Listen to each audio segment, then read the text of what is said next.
This week on Gettin Deep, we had Xavier Susai, comedian for 16 years, 17 years? 18 years. 18 years? Fuck, I had that in my head the first time. Nice. In Perth, club promoter, has been doing this stuff for so long, a wealth of knowledge. We were speaking about how he started, how he evolved into it, how much touring he's done over in Asia, and how he sees that we should be moving to Asia to do more comedy gigs from people in Perth instead of just focusing inside Australia. Yep. We went over his previous career. We did go into a bit of like the difference between things we do in life and comedy. We even went into the fact of Xavier's heart attack at one point. Oh, yeah. Was there anything else that we went on that I can't think of? UFOs. We did mention. I had a UFO sighting we didn't bring up, but it was Nice. very young and I don't know.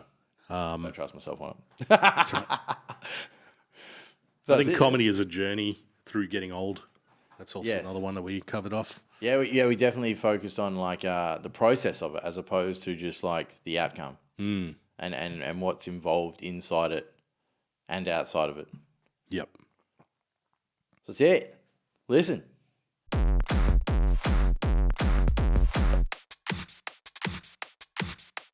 You drink a lot. No, I don't. I just drink a lot when I drink. Oh, okay. Yeah. Cool. It's an illusion. Yeah, right. Everyone thinks I'm like this fucking maniac. Well, everyone says to me that you're a fucking maniac. Like, It's I just accept it. Okay. Like it is what it is. I'm not as But much. maybe you do have a problem. I'm definitely somewhat a maniac, but I'm like controlled. Okay. If that makes sense. Like I'm not 24/7 maniac. You're 18, 18.6, 18.8. Probably like 70-30, like 30% maniac. Oh, okay. That's Yeah. a pretty low ratio. Well, like 50% of the time I have the kids, and I'm not a maniac at all when I have the kids. Okay, yeah. And then the other part, that's like, I'll only really be the weekend that I can drink. So it's only like every second weekend. Okay. So I suppose when we actually see you, it's when you let loose because we don't see Well, if you that. see me drinking, Yeah, that's true. if I come to gigs, I don't even drink. To be fair, I don't really see you drinking all that much. Yeah. I've seen you drink twice, 3 times, and that was heavy. Yeah. I mean, have you, well, there was that one time I heard you drank heaps, and it was like at 5 p.m. at the Comedy Lounge. Yeah.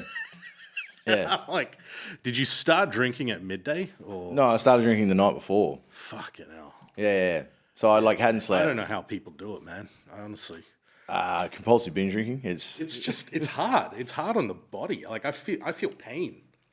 yeah. Look, I've got past that. When I was in Kazakhstan, and they have this thing where like every fucking person has to have a speech and a toast, and so you end up like drinking about half a bottle of vodka every night, and it was pretty standard. Yeah. And you kind of work out ways to put a little bit of water here and there, just like But then it was a whole traditional thing, and when everybody's looking at you, you have to kind of do it. But Yeah. it really hurt. Like I was used to it after a while, and I didn't like that. Yeah. So I was like, nah, fuck this. So I just cut out drinking for about 3 months just to cleanse my soul. But I found my tolerance levels are insane. Like if I drink, it's a Yeah. lot. You're and- still there. yeah, and I don't even realize. And then like I'll wake up fine, and that's the worst. But I don't drink I don't binge drink all that often. Maybe 3 or 4 times a year, maybe. Oh yeah. No, I definitely binge drink more than that. Yeah, I can't. Like my body just sucks. No, if it's 2 days of drinking, I will suffer. If it's one, I'm sweet. Yeah, right. Yeah. Okay. But it's like I have a extremely great fucking hangover cure that works every time. I've got a custom built shower that's 2 meters long that I can sleep in if I need to. Okay. Because I used to do that a lot when I was hungover. I'd be like, get in the shower, have 2 Baroccas, 2 Panadols, sleep in the bottom of the shower for an hour or 2, and just like rehydrate, but through osmosis, and it'll work. Barocca works. Yeah. Barocca, magnesium, and I usually get like those keto electrolytes. They work quite well as well. Yeah. But yeah, I just don't do it all that often anymore. I'm Yeah. so glad. I'm fucking so over it. It hurts. Just Yeah, thinking it's about it's like a. it's just I go in and out of phases. Like I took 6 months off. okay. At one point. That's good. And then when I came directly back, I drank as much as I did in that 6 months before, but I just blacked out quicker. Yeah, right. And I hate blacking out. There's nothing more annoying than blacking out to me. I'm like, that's pointless. Because if you're drinking and then you start forgetting, what's the point of doing it because you're meant to be having fun? Yeah, okay. Blacking out isn't fun. Yeah. I don't think I've blacked out in a long time. Last time I remember one time I blacked out was in Korea. I went there to meet a friend of mine, and he called all his friends who traveled around the fucking country to meet us in Seoul for one night. And we drank soju, which is this fucking... I drink a lot of soju. It's nasty. Like, I can't touch it because it's like so easy to drink. Oh, yeah. And we had Korean barbecue, and we just smashed soju for the whole night. Those guys could just take it, and I couldn't. I blacked out. And I remember I woke up. Somehow I managed to wake up in the hotel, and they left me a drink with a note. And the drink had a picture of Jackie Chan on the front of it. And I was like, it was Jackie Chan going like that. And I'm like, what the fuck? I woke up so confused. And then I read the note, and they were like, it was just... Drinking in a fixture? They were like, yeah, but they were like, you had a big night. And it was so nice. It was like, we had fun. You must drink this when you wake up for hangover. But please get well. And like... I knew you were blind. Yeah, that was fucking nuts. I actually don't even know how I managed to tell them exactly which hotel I was in and like which room and stuff. I must have figured. Do you remember getting back? No. Yeah, autopilot, man. No, it was wild. Yeah. I remember the last memory I had was in a nightclub, and I think it was a karaoke joint or something like that. But I was in the urinal, and that's when I passed out. Like, did you actually pass out and black out? Well, like, I just don't know. I don't remember. That was the last memory. You went into autopilot. That's what I call it. Right. You're like, your brain's not collecting memories anymore, but you're just functioning still. Okay. Yeah. Because I've done some wild shit room before I blacked number. out. That's good that I know the hotel and the room number, though. Yeah. I don't like being that out of control. It's pointless. Yeah. As you say, like, there's no, what's the fucking point? Yeah. I didn't wake up well, and I did drink that thing, but I don't know. It's like, you know, all the Asian hangover cure drinks, they're all fucking weird, man. They just got like some roots, and like it'll have heaps of sugar in it, but not the good type of sugar. It'll be... I do kind of expect be like some weird berry or some shit. I expect them to work, but because they've got thousands of years of culture. Yeah. Yeah, I mean, they must. They must obviously work. I mean, it's interesting, though. Every culture has some form of fermentation of glucose and alcohol. And even in Indonesia, there's like different types of rice wines. Yeah. But weirdly, genetically, because like I've got that DNA, I can handle that shit quite easily. So you can drink a rack piece of piss. It's not a rack. It's this fucking stuff called sagwe. It's like basically, it is rice wine. It's not the same as a rack because I think they use like a coconut tree or some shit to ferment it or filter or distill it. Yeah. But it's totally different. Like it tastes different and it feels less turpentine-y piss, you know? Yes, I think a rack's just fucking paint thinner, man. I reckon that's what they use most of the time. There's a lot of alcohol poisoning. They do a lot of methanol poisoning in fucking... You know how that happens?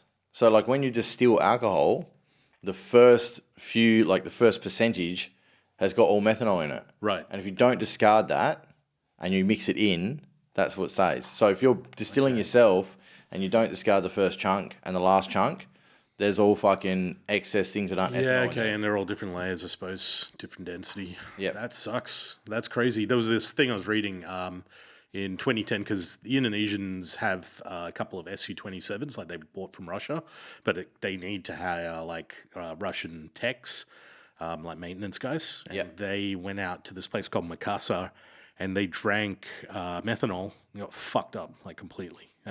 Literally go blind from it. Yeah, it was bad. I think they had to there was a full diplomatic crisis as a result, and it was just like, fuck. There's a lot of methanol poisoning around everywhere anyway. Like, it seems to be pretty common. It's because it's cheap. So, I know how to distill alcohol. I learnt it in TAFE, funnily enough, which is a weird place to learn how to make piss. Did you do, food technology or beer? No, it's a science, lab tech. Okay, yeah, right. Yeah. And pretty much from if you were to brew it in your backyard with a still and you were to use a 40-litre tank to brew up like a sugar wash, you can get 7 litres of pure ethanol out of that. Yeah. I mean, it's the same as how they refine petroleum, right? But you get an extra 2 litres of methanol. Okay. So if you think of them trying to save money in a process and they go, well, fuck, 2 out of 9, fuck it, stick it in. Yep. We don't give a fuck. Because I know what they do as well is they'll just dilute like regular drinks with it. Yeah. That's fucked. They did. That's just retarded. They did it in Laos. Those girls that got fucked up, and then there was a whole series of people Oh, just yeah. recently. They're probably trying to kill him then. Yeah, I don't know. It's like, well, you know, it's going to be bad for them, but then they still do it to their customers, and then they get fucked up. Like, the government cracks down hard. I reckon. Have you gone to Laos before? Not Laos, no. So there's this fucking sick place. It's called Vang Vieng, and you basically, they used to have this thing called tubing, right? And I went there tubing. And so you get a tube, like a tire tube, but it's like inflated, and you just like drift down the river, and there are bars all down the river. That's dope. They dope. just pull you in, and you can get one. They call it a bucket, and it's basically a small bucket with like a Smirnoff or anything. And they'll just fill it, and they put like Sprite or some shit. And it's one bucket, and you get like a couple of free joints as well for $10 US. Jesus. And you know it's not good, so you have to kind of risk it. Like, I'll just go down. Like, I remember doing that, and fuck, I got so blind drunk. But, you know, It sounds like fun. it was the best. It was the greatest. But the problem is, I think some fuckheads. They just give you one bucket for the whole ride that you have to keep getting filled up at each place. You basically, every bar is a different bucket, and then, like, there's random dudes. It's like swap the buckets. No. They give you a bucket, you drink, then you float back down, you go to the next bar and you drink, and you float back down. Yeah. It's basically fucking... Wouldn't that lead to like heaps of litter in the fucking river? Not really, because you leave your bucket. You drink your piss, and then you get back down on the thing. And Oh, okay. So stay in the bar for it. You Yeah. don't drink it on the river. Yeah, Okay. I mean, you can, but it's dumb because you're going to fall over. Yeah. Waste it. So people just don't. But then and they just give you heaps of weed. Like, it's just insane. And because it's, what's it called? Golden Triangle. Yeah. So, Where all the drugs come from. yeah, and it's actually, like, not bad. They even, like, I had opium there once, and that was pretty... Did you go on a den for it? No. the They street. You're on the street. And I was like, what the fuck? But you never, like, there's people who take, like, cocaine, and it's not cocaine. It's 100% heroin. Yeah. And they all get fucked up and stuff. I don't touch that shit. But Well, that would be like they're trying to get him addicted. yeah, I was just curious, to be honest. I don't think I'll do that again. Like, have you ever had opium? No. It's an interesting, I don't know. It's definitely a painkiller. Like, you know what I mean? Like, Yeah. it's a cooling effect.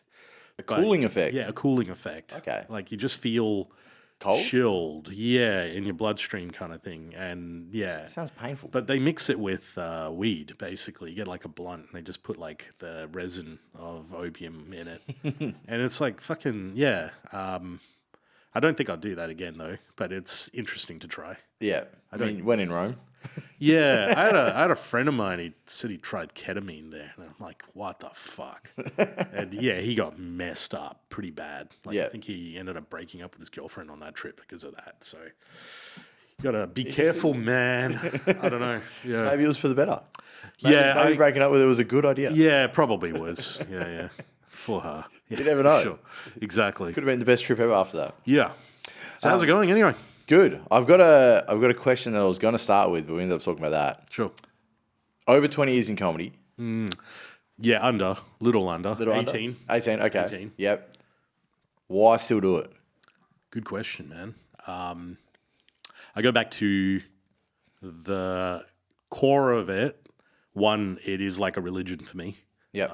It is the one thing that as soon as I started doing it, really helped me with my mental health.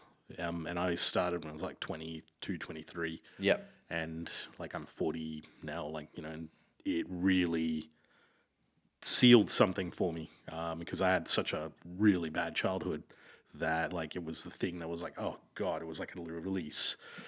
Two, as fucking cliche as this is, man, I really enjoy the fact that I can take a crowd away from their bullshit for a few minutes so they don't have to think about anything but laugh. And I actually genuinely fucking enjoy that. Like, it is one reason. It's actually the core reason of why I do this. Yeah. Is because you Do you can't... think that's kind of like a personal thing, but like You think of like you wishing someone could have done to you as a kid, so you want to do it as an adult to them? Not really. I think it's more that there is a power in the fact that you can take away people's struggles for a few minutes of their day. And that's like a snapshot in time for them, that they're not thinking about anything at home, not thinking about their jobs, anything, but they're just sitting there listening to something and laughing. You got them sucked into that. Yeah, and that is a very fulfilling thing for me. And a lot of the crap that is associated to get to that point is somehow strangely worth it. And I don't know why. I can never explain why that means so much.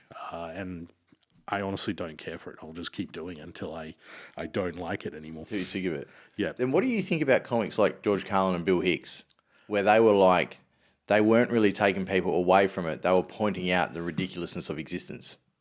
I think that they are taking people away from it because you are getting them to view things, or like they're trying to get everybody to view things cynically and objectively from what it is. So they are actually doing a form of distancing away from something. Yeah. Because whilst they're thinking about it, no one who watches George Carlin and all these guys are immediately set into looking at the problems of their bank account or the direct issues. Still away from their personal stuff, yeah. They're still taking them away from it. And I think that's the power of comedy anyway. Yeah. It's a very unnatural sport. Like, it really isn't. If you look at the way spoken word occurs, there is something very modern about comedy where you have to make people feel one state of emotion, which is laughter, for a prolonged period of time. That isn't natural. That's not something that the caveman did. Like, when they told stories, they laughed, they cried, they were angry. They felt a flurry of emotions over a period of time. This genre is really unnatural. Like, it's not normal to get people to go, okay, you have to laugh for 20 or 40 minutes straight, and that's all you have to feel. But some of the best comics do roller coaster people. Yes, for sure. But I think there's still the power. Like, there is still the more laughter. Yeah, it's mostly laughter, right? Good comedy is the up and down. Watch Ben Elton. That's probably the best I've seen, where he did 75. No, he did 90 minutes, 45 and 45 with a break in the middle. No opener, nothing. He just did a 90-minute set split, and holy shit, like, everything was captivating from start to end. And yeah, that's a good storytell. And I think you laugh around 75%, 80%. Yeah. Which is a pretty good ratio, because you walk away going, fuck, that was funny, but also I got to think a lot. Yeah, got good points in there. Yeah, I think there is, as you know, there's a lot of guys who want to do comedy to do that. You can't get straight into that unless you are actually an experienced and wise person. I think it is more important to come up with the ability to write jokes and entertain. Louis C.K. used to do dolphin impressions, for fuck's sake, in the very beginning, right? And like, eventually, as he got older and he got wiser about things, then you start to understand the grind or the mechanisms of comedy, that if you have an idea, you can actually deliver it in a comedic time and style. And I think that that's one thing that, you see a lot of guys getting into this, and I'm just like, write some fucking jokes first. Like, the obnoxiousness is like, who the fuck are you? 21 years old. Like, you're a piece of shit. You have no life experience, and then you want to be fucking Bill Burr because you watched it on Netflix? Fuck you, Burr's hard. Like, he's amazing because the older he gets, he knows himself so well. Yeah. That's the difference between a lot of these guys. Well, it's like every special he brings out, it's like he's figured more out as well. It's like, how the fuck are you figuring more out when it seems like you figured it out?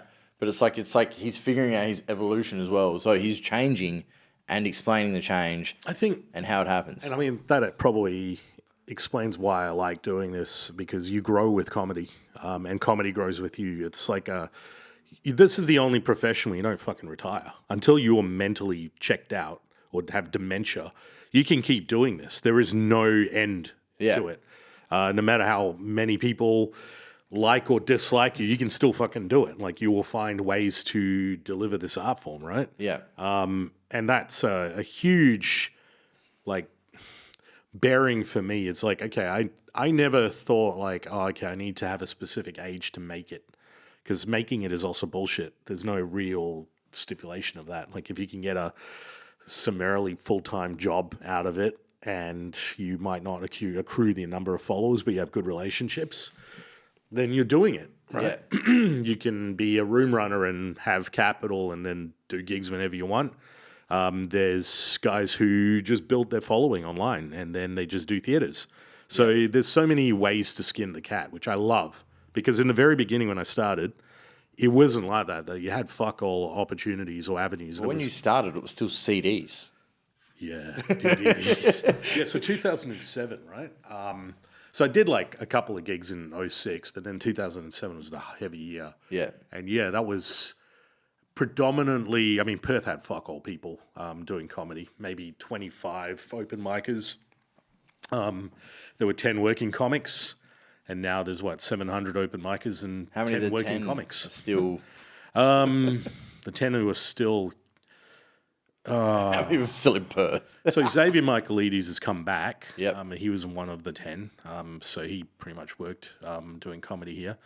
Probably, yeah, I don't think there's many.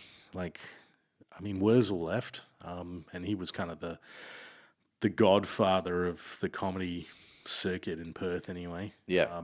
But yeah, it's an interesting thing. Because when you see the way Perth comedy kind of started, it was sort of, there wasn't much going through the 70s and 80s. You probably had pockets of people just doing shit. Yeah. But then in about a mid-90s, there was a guy named Clayton Steele. Great name, by the way. Fucking awesome. Sounds like a porn name. Yeah. He's a big, hairy, redhead dude. And holy shit, he would smoke like a pack a day, I swear to God. Yeah. But he was, I think he was a mining engineer or something. But he opened up a club called Pockets. And Dave Hughes used to go to it. And he apparently was terrible and like awful, like really bad. And Clayton was like, "No, I'll give this guy a go," and kept him going and stuff. Yeah. I've heard stories like none that I like. Just some of the materials like fucking apparently just god awful.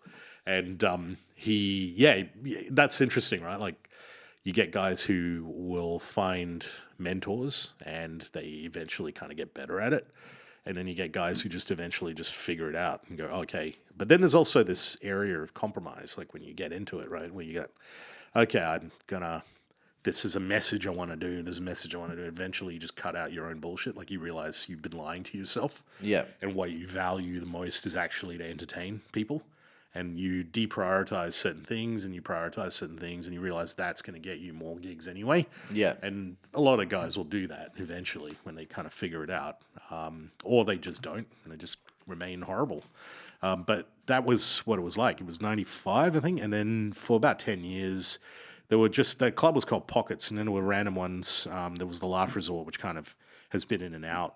Like I think even for about 5 years, they weren't even running at all.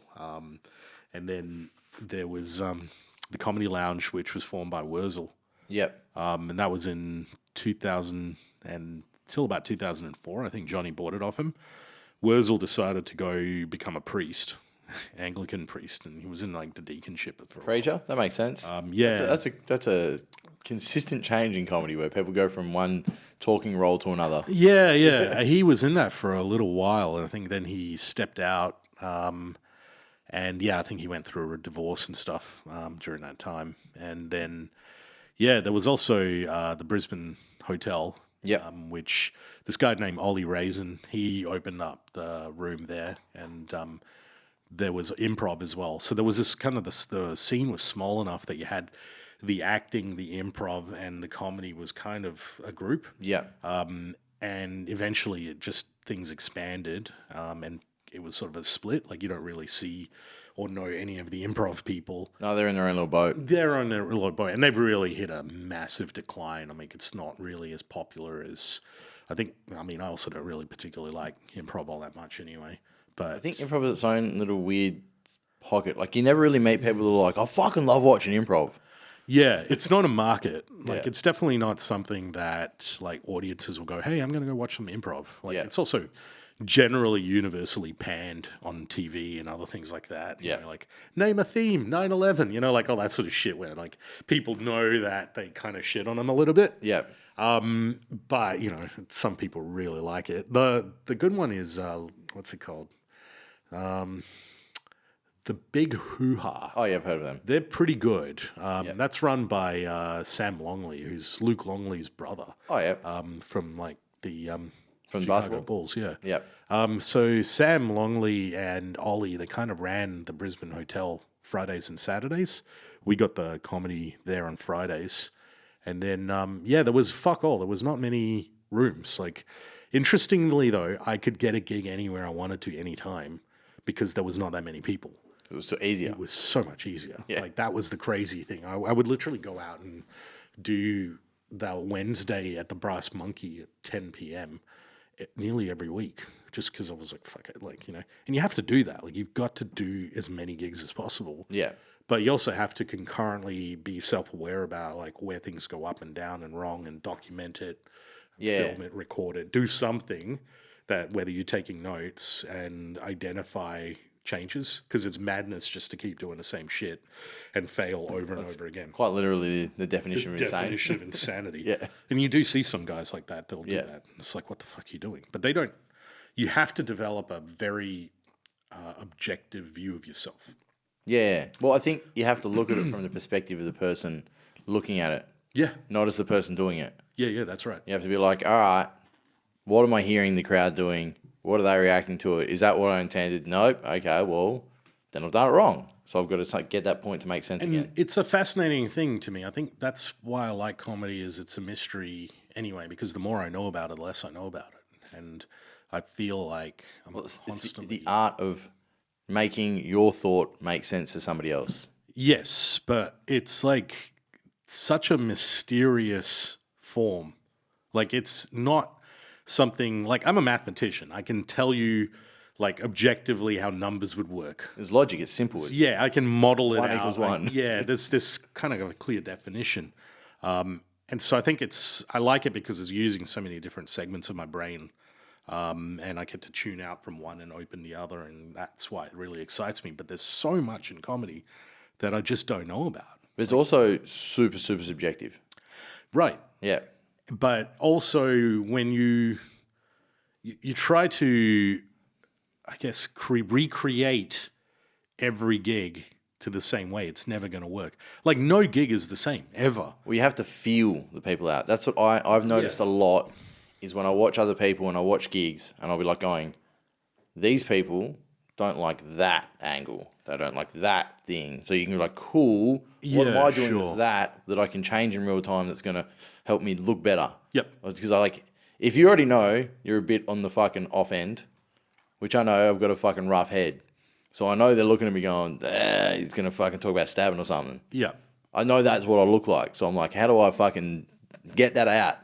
Where you're like, all right, he's not going to do it, but he might, it's funny. Okay. So then I see people going like, if they're like, they love that, I'm like, I'll just lean into it a bit more then. Yeah. Because you can see it. It's, but then everybody's also, like every room is different. It attracts a different group of people. Yeah, it has consistent people that come and then they Yeah. bring their friends. It's a very unique thing because especially live comedy, it's something that can't be recreated like consistently. You can create kind of variables that you can control, like all your shit around the room to make sure it's a good room.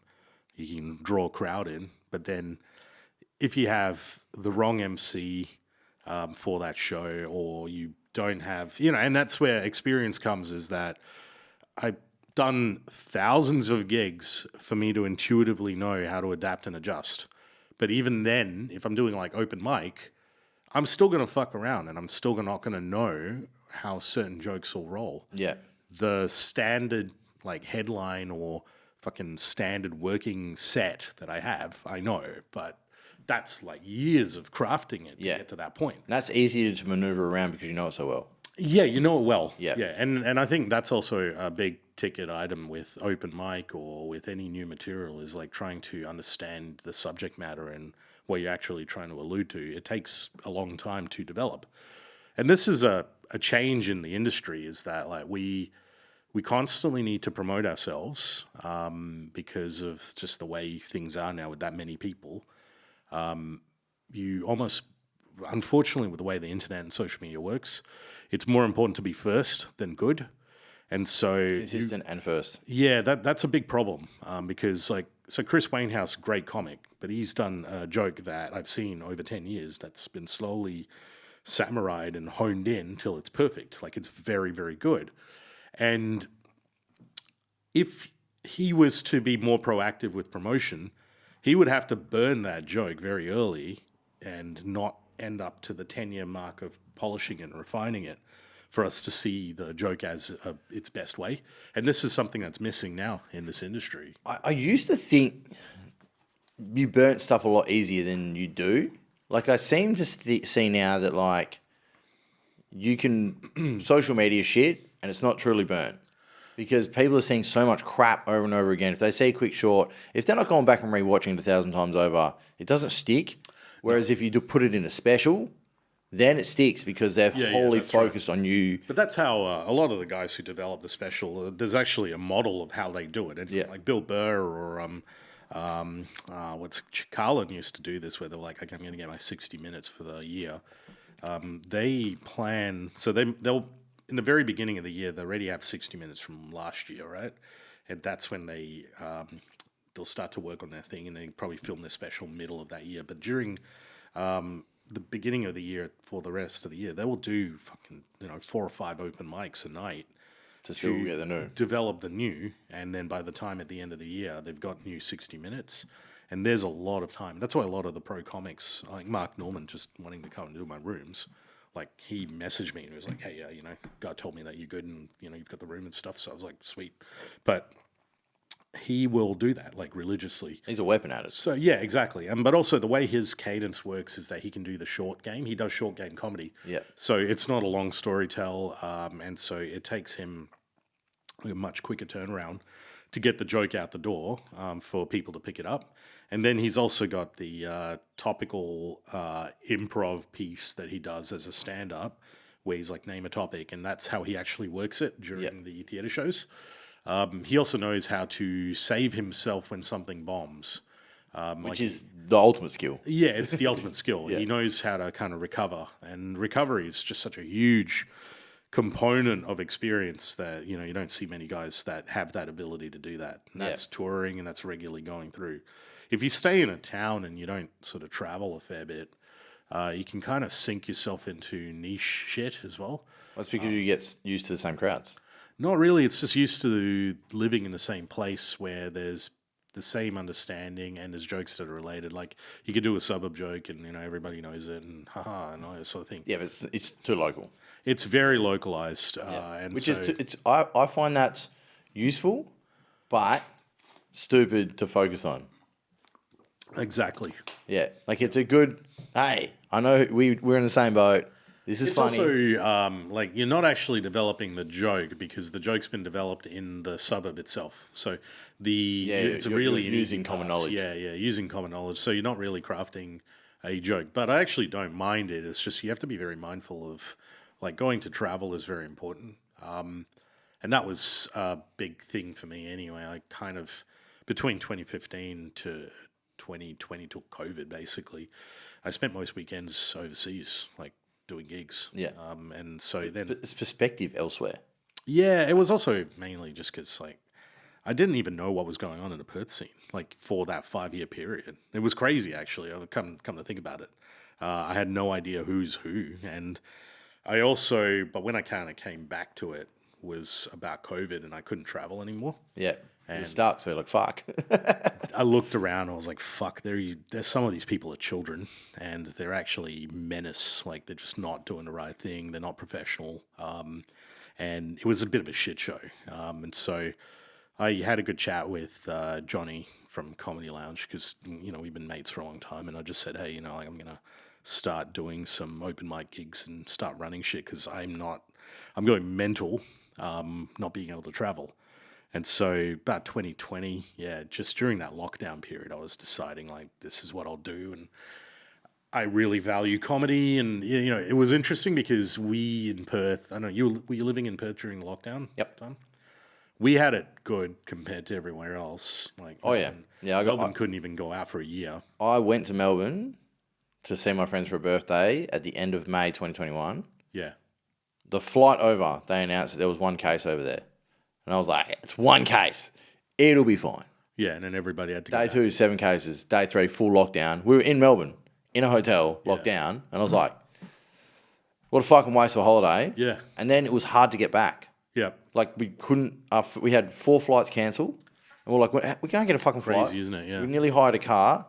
And we're like, we're going to try and drive back. We didn't even get like approvals to come back into Perth until like last minute. We got a Qantas flight back, 480 seat plane, 8 people on the plane. That's nuts. And I was like, this is like a private jet experience on a fucking That's fucked up. bullshit sized plane. Yeah, it was nuts. I lost a lot of travel time because of that. And it was like, it was odd. So luckily, the lounge was able to open in June 2020. And we were getting gigs. And that was a moment I was like, fuck, I really enjoy this. And I need this. So I made a kind of a decision at that point. It's like, okay, I'm going to value comedy a lot more. It was sort of a side hustle for me, to be honest. So I kind of went into the back end. Because when you first started, you like won Raw, didn't you? Yeah. Yeah. Yeah. Oh, I mean, I was a national finalist. National finals. Yeah. And Green Faces as well, which was another competition. yeah. That was a good one. And you got to go to Canberra and stuff like that. Yeah. So there were 2 different national comps. I was national finalist on both of them in 2007. Yeah. But so I hit the ground running. Like after the Raw Comedy National Finals, I was opening for Peter Hellier, and then I was opening for Will Anderson, and then I was doing a bunch of gigs for Chris Franklin, and then I did an opening for Husey, and then flew back to Perth, and then I was like, holy shit, like that was a rush. But I also realized like all that kind of stuff is very artificial, particularly with like, you don't, with comedy, it's not like you hit the ground running and then it's up and down. It's a roller coaster, yeah. It's a roller coaster, and there is you just have to keep momentum, and you got to just keep doing the grit. Yeah. But that was like my 10th gig, doing the fucking town hall, full house, national TV, all this sort of stuff. Yeah. And it was, Raw Comedy had a lot of prestige back then. It's definitely changed quite a bit. Like people don't watch TV anymore. And now it's more about getting the clips and putting that out. Yeah. It doesn't, like Melbourne to me is kind of sort of, I just don't think it's anywhere near as huge as they think they are, which is kind of amusing because it's completely decentralized now. And the whole industry as well just used to be, that was one pathway, which was go to Melbourne. That was the pathway. Yeah. Yeah. And then things started to really change quite a bit, very rapidly actually, when you had a lot of YouTube and you had the YouTubers and you had all these other abilities and other pathways, and that was like very exciting. A lot of the regular comics resisted it and hated it. I was the opposite. I was like, this standard. is fucking amazing. Yeah. If you're in a good spot, you're going to resist change. That's kind of standard. Yeah, exactly. Also, I think they were just really ignorant to innovation. Mainly, a lot of people are very stupid. Like they don't understand the trajectories of opportunities. Like if I was a big name and I saw that this was opening up a new can of worms, and I would jump on board. Yeah, straight off the because bat. it's like straight up, I'm attracting more audience. A lot of these people don't, and because they also have very lazy mindset of like relying on the gatekeepers. And there were gatekeepers. There were actually people that you needed to not piss off to keep going and having those momentum. That would still be the case if you don't do the other stuff. Always. Like if you're not going to do any back end and make yourself special. Yeah, that's true. But also those gatekeepers, because they don't have the power that they used to have, they create a false sense of social like capital. Like you have to kiss their ass. You got to know them. They ain't worth shit anymore. And I love that so much. But that's how much it's changed in that 18-year period. And it's good. It's good to see because there's so many different opportunities for anyone, and anyone can do anything. And I've always encouraged that. And that's one thing that when I saw the way the state of kind of Perth comedy was, it was all cliquey and fucking morons. Like, honestly, there were some stupid people around. They're no longer around, or they don't have any relevant bearing anymore, which is good because it kind of exposed the competency that wasn't there in the first place. Yeah. Very illusionary stuff. And so I decided like I'll open up Grassroots, and I never ran a room. I didn't do any of that shit, but I mainly just wanted to.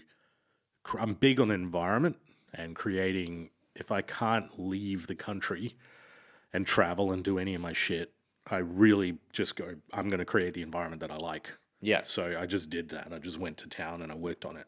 It's not very difficult when you look at the way people were treated, and you just had to actually just create exactly what you wanted. And I also tell everybody, like, do whatever you want. Because back then you somehow had to, like, some guy was posting a thing about how he wanted to do a gig. And they were like, you need to ask so-and-so permission. I was like, fuck off. Like, they would put it on their little shitty, like, threads and forums. And I was like, go fuck yourself. Like, you do whatever you want. I find asking permission for a gig is wild. Asking permission to do your own gig is wild. Is wild. Yeah, it's the stupidest thing I've ever heard. That's like... It is. Look, if, say, for instance, you're doing it at a venue I run comedy in, well, yeah, I mean, that's like... But that's respect. But no, it's also because I have a contractual obligation to deliver a brand to a venue. Yeah. So you have to run it through me so that I make sure it's within brand and within the same kind of ledger of what I'm doing. Yeah. But if you were like, I found a pub, I'm going to do an open mic thing, fucking do it. Like, you have to. You must do it for yourself. It's so important. But I found that there was a lot of fake protectionism from very mediocre people. And that was kind of interesting to just watch it all collapse within a month of opening up Grassroots. And like the experimental was a really big thing because I found that there was because of the woke shit that was running around, there was a culture of actually dismissing white guys, which was really ridiculous. Like, they basically went, no, okay, we need a full... It's always, like, white women that do this shit where they try to pull the DEI crap. And it's just, they are fucking wankers, like, patting themselves in the back, all that bullshit. Yeah. They ain't worth shit. It's all lies anyway. It's fucking useless. Well, it's just power play. It's power play, exactly. And they look down on people. They look down on so many of these people. And, let's face it, there's a reality. The majority of people who do comedy are white guys. Because you guys are all idiots. Like, you watch Bill Burr and you're like, I want to be that, right? Well, I find, like, white dudes doing comedy...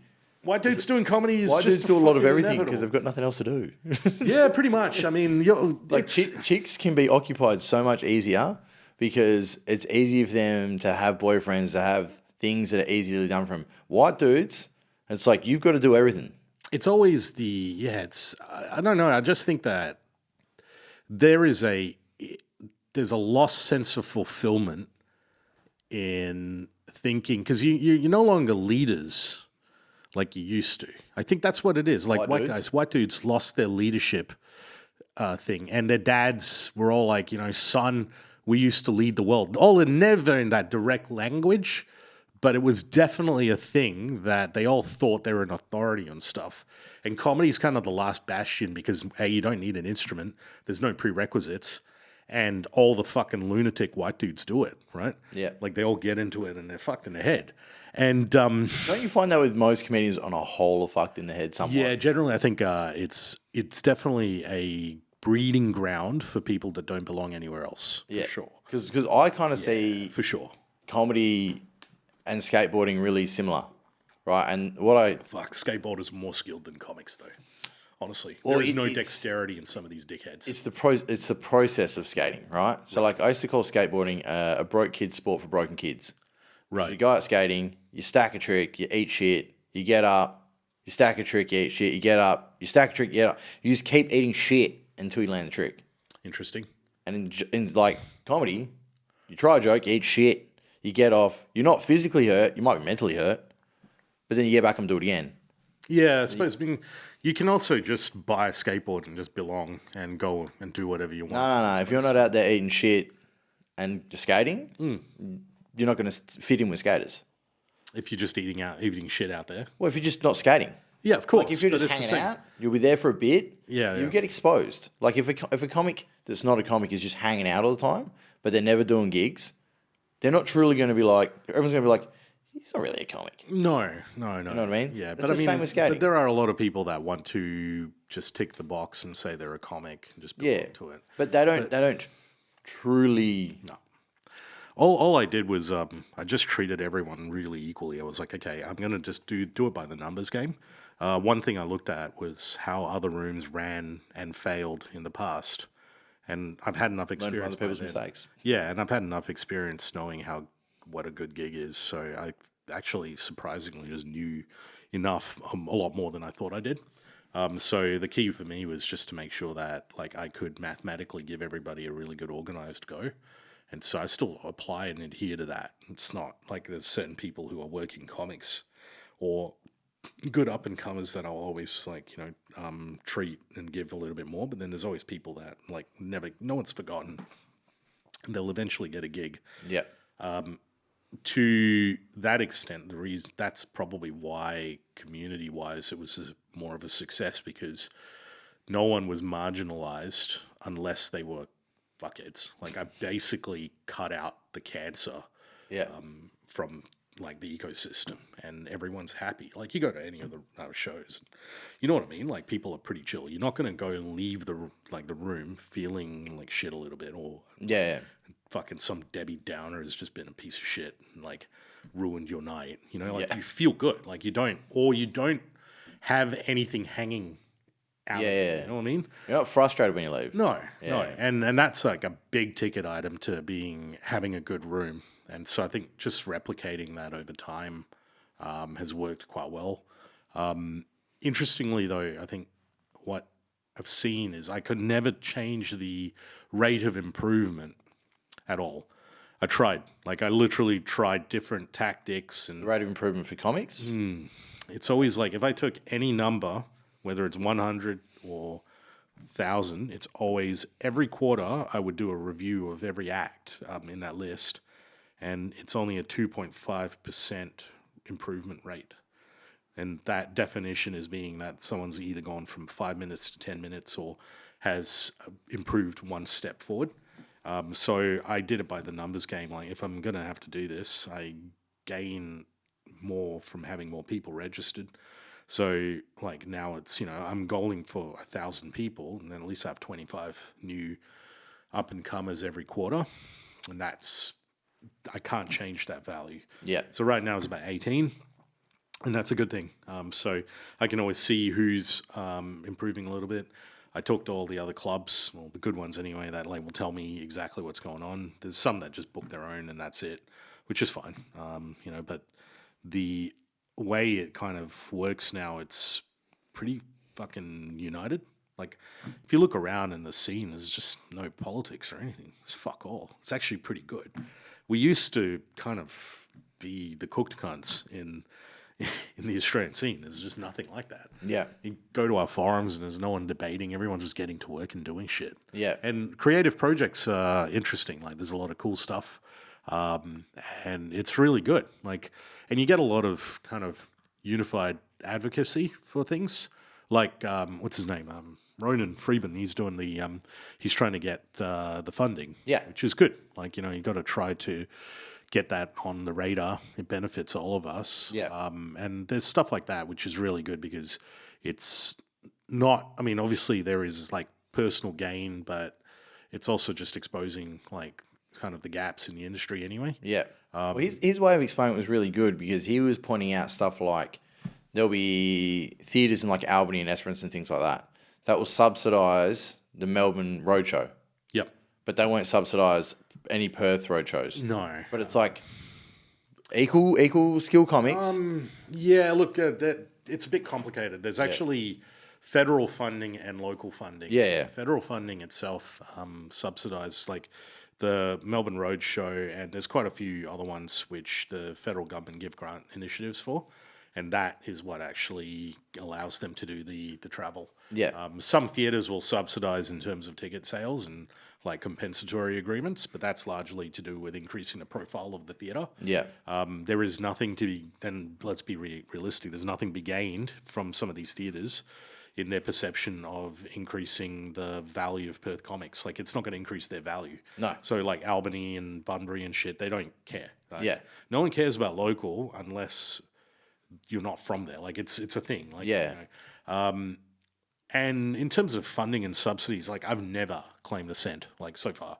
I don't. But I did that because I wanted to start a business that was from zero to an amount, with building the business in a level of maturity and understanding how it all works. You don't need funding, actually. You can do shit yourself. Yeah. You really don't. It's not His necessary. way was like, if the door's open, it makes it easier for everyone. I agree. From our perspective, we don't have any kind of short, like, especially this year, we're not really looking for anything external in funding. Yeah. Eventually, from our roadmap, like from the start anyway, I pretty much had a very clear plan and definition. I will probably like get to that point. But for now, I mean, I'm getting a lot of media coverage, which is really good. And that should be the better thing that we rather have, is media coverage over funding. Especially locally. The amount of marketing I spend on Grassroots is insane. And that's actually the majority of the revenue. Like, we'll go into that as an expense. Yeah. I don't mind. I have a full-time job, and also work as a comic every other night. So it doesn't really bother me that I don't take $1 out of the business yet. And I've been running it for nearly 4 years. So it's fine. Like, I'm okay with the current state of things, but I understand. You've had consistent building as well. Like, it's not like you're stuck on one room from the start. You've gone from 1 to. Oh, I mean, look, 12 yeah, 10 now, but I've had some shit. Like, Yeah. we had one room that was going to be amazing, and the guy who had the lease on it, he didn't have the right liquor licenses, and they had to fucking close the venue completely. But weirdly, we had all our furniture in there, and we grabbed all of it, and a week later, there was a massive flood, and that basement room that we were performing in was destroyed. And so I think if I was actually still running there, I would have lost way more. Because you had all your furniture and all your equipment and everything get fucking Sort of toasted. fucking toasted. And it's funny how things work like that. So Yeah. I was pretty lucky, and gained a lot from other things, and you just learn things along the way. You have to make mistakes anyway. The question is, Can you deal with this mistake? yeah, and how many, like, what is your purpose? Like, what's the determination and the goal? Like, I'm pretty convicted. I will stop at nothing. Like, Yeah. I'm brutal when it comes to that. And that's an appetite that a lot of people don't have. And that's fine. Like, I know what it takes to get to certain points, and I'll carry on. Interestingly, now we're doing this sort of charity initiative stuff with like Cap Off Comedy and stuff. That's going to be really cool. Yeah, at the Bassendean? Yeah. Yeah. So start that in mid-May, and starting to plan all of that now, like properly logistically, and sort of get that running. But that's going to be a really cool like initiative for us. Yeah. So our community reach and our business reach, and also just from like the amount of corporate gigs I've done over the years and the constant commercial reach, and now our customer base, we're pretty massive now. Like I've literally got like 20,000 people on a mailing list, and quite a substantial on socials and just contacts and other things. It's really accrued enough of a profile for us to keep going to another level now. And I think community engagement's really important. Yeah, some kind of give back. Yeah. It's always help. It's always great. Yeah, and also on a Monday, like, what the fuck else are you going to do? Like, may as well do a charity show, Like, and it's not the best night for comedy. Yeah. But I think just doing a charity show and doing it in this format, like, why not, And it's going to be, like, low-key inconsequential for us. And it's just more stage time for everyone, right? So I'm keen. I'm really looking forward to that, because that's kind of breaking new ground. Yeah. For what we're actually done in the past. Also just innovating quite a bit now. So I spent a lot of time on AI, as you know. Yep. And so that's part of the profile, and that's going to be an ingrained component of like my career personally, like in terms of comedy, and I'm definitely going to integrate quite a bit of that. But I also use it for running the business now. Like it literally is my PA. it does a lot of shit for me. Once you know how to use it good, it's exactly. fucking the best. It's the best. And it's, you can see people use it, but they don't know how to use it. It's just dog shit. Yeah. But like I've trained the thing and I've started on a lot of these tools 3 years ago in advance of knowing something that would work quite well. And I'm really happy where it is. I mean, people laughed at me, but I was like, fuck it, like look at it now. Like the shit I can do is crazy. But that's the same as like people laughing when people started using Netflix. Yeah, Exactly. Like I used to yeah. sell Foxtel when Netflix was coming in. Yeah, right. And everyone's like, why would you fucking, it's internet. It's not even, it hasn't got all the channels. And you're like, oh, and Foxtel had the box, didn't it? Yeah, back in the day. I never watched TV. oh, dude. Like it was, well, my thing of selling Foxtel back in the day was like, you've got a $4,000 TV in your house, right? They're like, yeah. I'm like, why the fuck are you watching normal TV? What's wrong with you? Right. Like, this is insane. Yeah, you spent all this money on a TV and you're going to fucking. I wouldn't spend $4,000 on a TV. I just don't. I haven't even turned my fucking TV on. And I moved to my house 7 years ago and I haven't turned it on once. You're a busy man. Yeah, I just haven't turned it on at all. Yeah. I just fucking don't care. Yeah. I hate watching shit that's just like, it's fucking, I don't know what it is, like brain rot, man.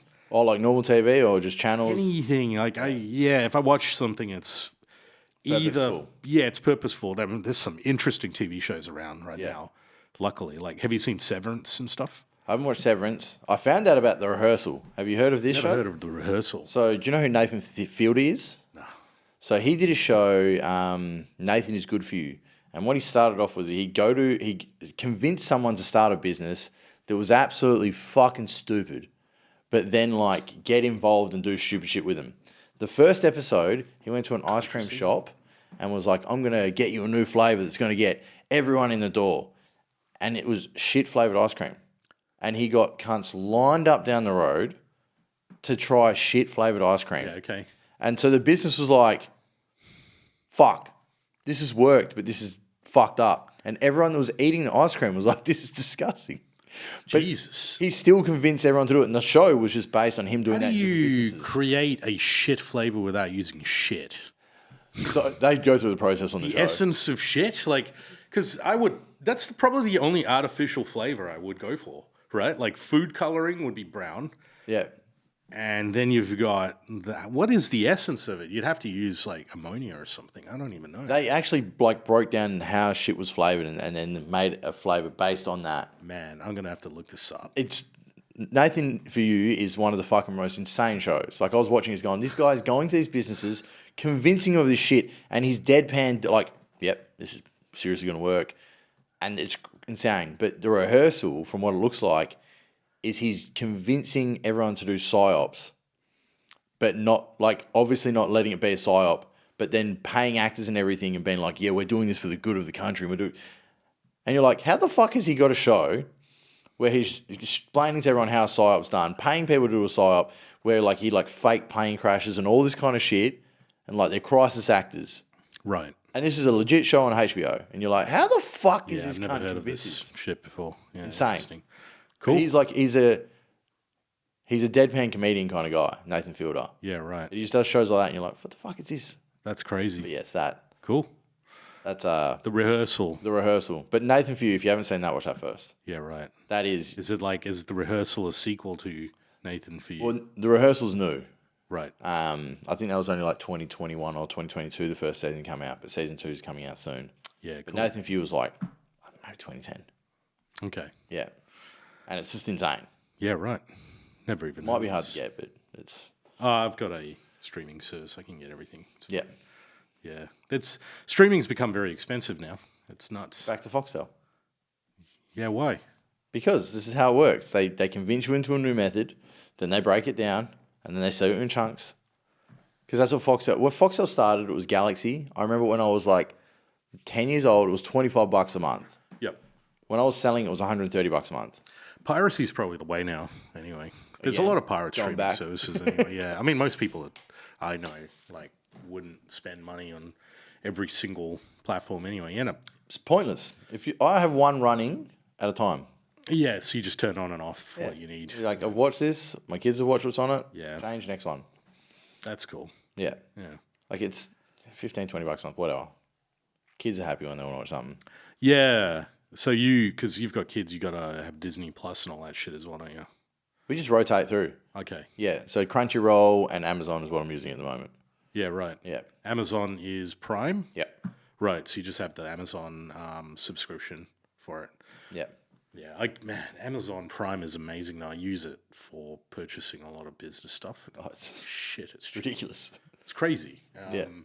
Yeah, I wonder if, like, have you looked at all the stuff now on, like, Temu and everything? Everything's so cheap from China right now. Oh, yeah. It's nuts. And, like, the good stuff, AliExpress and all them are doing really well because ever since the tariffs, I think they just went, fuck it. Like, we'll get everybody on board and become more exposed to the rest of the markets. And My mate was telling me that alone. China did something where they've allowed the factories to sell branded products.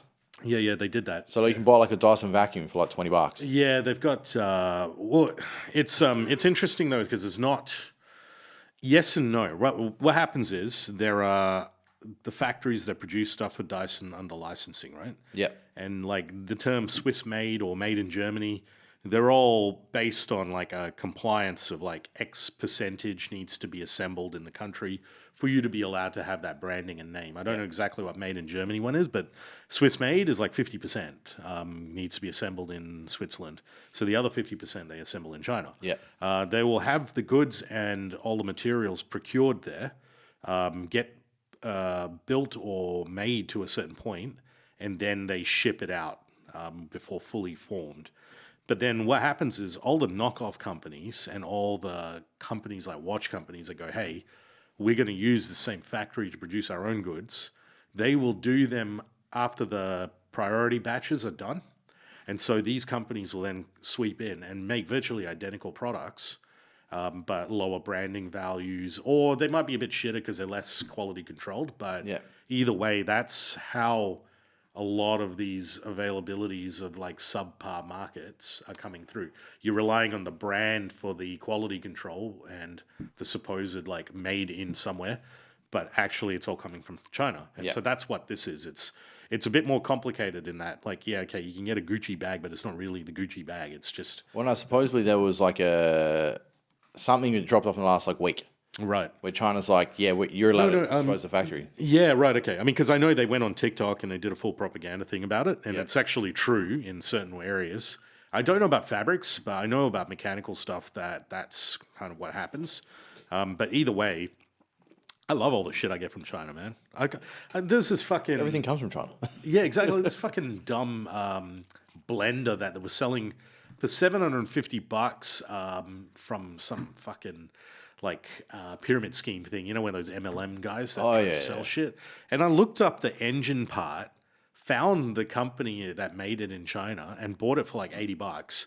And I'm still using it. It's goddamn good. Like it's so I hate all that shit, man. Like I've never subscribed to brands anyway, like particularly where like it's like, oh, it needs to be this or that. Although Dysons are pretty sick. Yeah. I gotta admit. Like, they're fucking awesome. Well, they've got patents. That's the trick. Right. If you have a patent, it makes sense. Yeah, okay. I didn't realize that. But it is a very good vacuum. Well, that's how they have, like, you won't get, like, a very similar vacuum because they've got patents on the certain vacuum material. That's the same as, do you remember Kirby vacuums? You ever hear of them? No. So they were a door-to-door vacuum company. Insane idea. But they had this fucking head that they had a patent on. Right. That made it so they could just suck the fuck out of everything. Okay. But you would literally be sold door to door, and so people would come knowing who had one. Took back in the 50s and 60s and shit, I assume. No. Oh, really? Yeah, like 2010. Oh, wow. Yeah. Still. Insane. I don't know if they're still doing it. The fuck is that shit? Who do that? That's like, who does these jobs, man? Well, that's how you start in sales. That's how I started in door to door. Okay, people in sales. But there's still like old school dudes that will go and do that shit that are just like old school sales guys that have no way of like figuring how to work in the new world. Okay. So they're like, I'll just go knock doors all day. And somehow What's they make enough money. cycle of sales people? Because I see them all in HR recruiting. Then they go into gym memberships. Then they go into like fucking MLM. Then they rotate into property management. That's the ones that are dying. Yeah, then they're property management. Then they go into what? Real estate. No, not even real estate because that's too hard. You have to be. If they're the ones that go on like property management shit, they're full dead end. Just fuck, man. There's two types of salespeople. There's cunts that get salaries, and there's cunts that do commission. Right. Salary ones aren't good enough to do commission. Because commission, you die if you don't sell. Right. That's it. Are you commission based? Yeah. So you basically don't eat? Like, why would I buy land from you? I don't sell land. Oh, you don't sell land. What do you sell? I sell houses. Oh, I thought you sold land. No. Yeah, Jared right. sold land. I sell houses. Oh, fuck, man. Jared wasn't good at doing selling land. He's good at what he's doing now, but I don't know. Sales just, that would be soul destroying. I love it. It's like Okay. comedy. You have to eat shit to get good. You have to like figure it out. You have to understand. Sales is understanding a human being, figuring a way to extract what they want, and then give it back to them. Because they don't want to buy shit that you're selling unless it's shit they want to buy. Wait, so are you selling like land development houses? Like, just No, like brand new fresh builds. brand new fresh builds? Yeah. Yeah, right. So like the difference between me and a real estate agent is a real estate agent sells you somebody else's built shit house, Right. whereas I build what you want. Okay. Yeah. Oh, so you're part of like, what do you call those guys? The actually Summit Homes or whatever, they build the house and you walk through that with them. That's actually a job. Like, that's a real thing. Yeah. Yeah, okay. Now I understand what you're doing. Okay, yeah, that makes sense. That's a real thing. You're walking through a product because they wouldn't know shit on what to do. Well, yeah, essentially the way I try and explain to people is like I take their thoughts in their head and turn it into a reality. So like before anything is built, they've got a plan in their head that they don't know what it looks like. Yeah. Most people know what they want to live in. But you're not an architect. You're just kind of going through it with like, I know the modules of what you will want based on what these ideas or pre-designs are. Yeah. Well, I'm not doing any like monster homes. Like I've done big houses of like 300 square meters. Yeah. But I'm not doing fucking... This is like that. There used to be a company called Switch or something. Pindan used to do it. They had, I think it's called Switch Homes, or you basically just had like bits and there would you can swap them. Yeah. We can do... I've done customs plenty of times. Like I can draw a house. Right. I can draw a house as good as a drafty and then give it to a drafty and they fucking clean it up. Yeah, cool. But I'd only have to really do... Like this whole house is designed by me. Right. So like what you're in is a house I designed. Okay. Custom for my ideas. So now, have you been doing this for quite a while? Yeah. Yeah, okay. Yeah. I'm like 10 years in. Wow. Yeah. Is there... Because I see a lot of salespeople that are just, they have crazy pipe dreams and they're the most annoying people. Like, just, when you go on... You have to be a nut to do sales properly. To be commissioned, you have to be like somewhat insane. Because if you're like in a bad mood, like you have to be able to control your personal state. Yeah, sure. Same as on stage. If you fucking get affected by someone saying something and they see it in you, you lose. You're done. So like if you go to a house and it's a dirty house and you have preconceived judgments about someone with a dirty house, they can sense that you're like, fuck you pathetic scum. Right. So then you're not going to sell them a house. Yeah, okay. You have to go in there like, I'm here to help you no matter fucking what. But that's a good thing. Yeah, it is. I mean, there's nothing bad about what you're just saying. Like, no, but that's to be good. That's what you got to do. But to develop that skill is the hard part. So like, there are different types of there's unhealthy and there's healthy self-belief, right? Unhealthy has no practical like relevance to anything. Like, there's nothing practical about unhealthy self-belief where you're like, I'm going to be the greatest salesman of all time. It's the same with people who do comedy. If you're immediately not thinking about the set and the current audience because you've got this fucking delusion of grandeur that you're going to go up and you're going to be Louis C.K. or some shit, you're going to fail, right? I reckon that's the same. Like, a lot of people aren't present to a situation. okay, yeah. You can still have the idea that you want to be the best, but you have to be able to work in the process. Yeah. You can't just be like, expect it. If you expect it, that's the people that go to salary sales. Yeah, right, okay. They expect it. They're not willing to do all the spastic They're also, work. that's a bullshit fucking thing. Like, you've got to just think immediately about what you need to do right now. Like, that's always the thing. You've got to think about every sale that comes next, not the thing 10 years from now. A lot of that stuff's crap. I think I see a lot of people when they prepare for sets, and there is that thing that runs through their mind. They're like, oh, I'm going to be the greatest and shit. And they usually bomb. because they're not actually present about what they're doing. Yeah, they're not in the now about Not it. in the now. Yeah. I think you have to always be stuck in the now with like spend your 1 hour on Sunday to go and think long term of all you want. But if you live in that moment or you're looking at everything in components and modules, I think you get a better chance of doing well. But that is, if you're looking at components and modules because you have an idea of where to go. Sure. You've got an aim. But those guys that constantly think about the big picture all the time are retarded. Because they're only thinking about the big picture. Yeah, they don't really know what they're doing. They're just sort of... I don't like that kind of sales shit. Like, they're the kind of worst people. I try to avoid being around those guys. They usually fail. 100%. Yeah. And I think They are usually the ones in the first 2 or 3 years that'll lie a lot. Right. And then they will get exposed. Right. And then they're out. If you ever meet a salesperson that was a salesperson, and they're like, oh, yeah, nah, they're all fucking liars. They're all pieces of shit. They're all fucking just talking. They're the cunts that fucking lied in their job. Right. Because they couldn't figure out how to do the work properly. Okay. They couldn't figure out how to talk to a person, extract the information, and give them what they need. They were just like trying to push products onto them. Yeah, If you okay. try and push a product onto a cunt, it'll work. There's not really any sort of... It's not really a good way to sell something anyway. Well, it'll work to a degree. Right. But it won't work all the time, and you won't get a good paycheck. Yeah, okay. And then you'll be like, well, how's that guy selling? And then you'll get all jealous. Then they start lying. They start saying, oh, he must be lying. He must be saying this. It's like, why don't you just fucking learn how to do it? Learn how to have a conversation with a human being. Learn how to see what's inside their fucking head and help them get it. I mean, it's interesting with... because selling comedy shows is a huge part of doing this shit. And I've really learnt a lot over 4 years on how that works. And it's like most of the time I just talk to customers because I really couldn't care less what the open micers think. But Well, they're not the customer. They're not buying.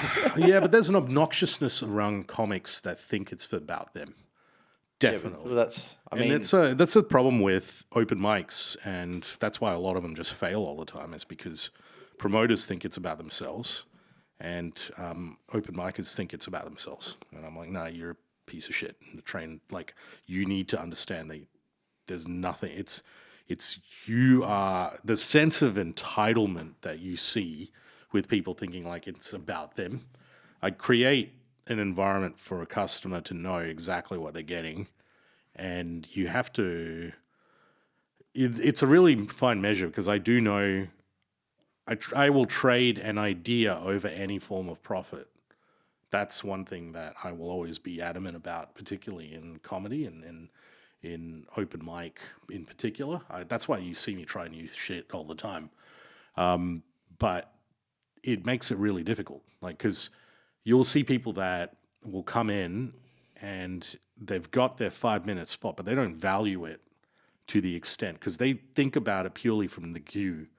Oh, I had to wait for this spot. They don't actually realize, like, hey, it costs money to get this many people to come to the show to watch your self-indulgent bullshit for 5 minutes. And I think that's why I always encourage people to do it themselves, just so they finally see it. Yeah. Because they get to see how the scene treats them as well. Like, I won't say who, but he just opened a new room, and he just saw me the other day, and he was like, dude, like, I'm getting fucking messages from people, and I'm like, you understand now. And he's a very lovely guy, and he supports the scene, and he comes to every show. But now he gets to see why I'm so fucking tired of it sometimes. Yeah. Because there is the lack of understanding. And if you think... Well, it's lack of perspective and looking from somebody else's eyes. But that's the funny thing, is that's what makes them a shitty comic as well. Because they're not thinking in terms of what the audience wants or how their idea would be absorbed or processed by the audience. It's just a thing, oh, I need to do it because it's my God-given fucking thing, right?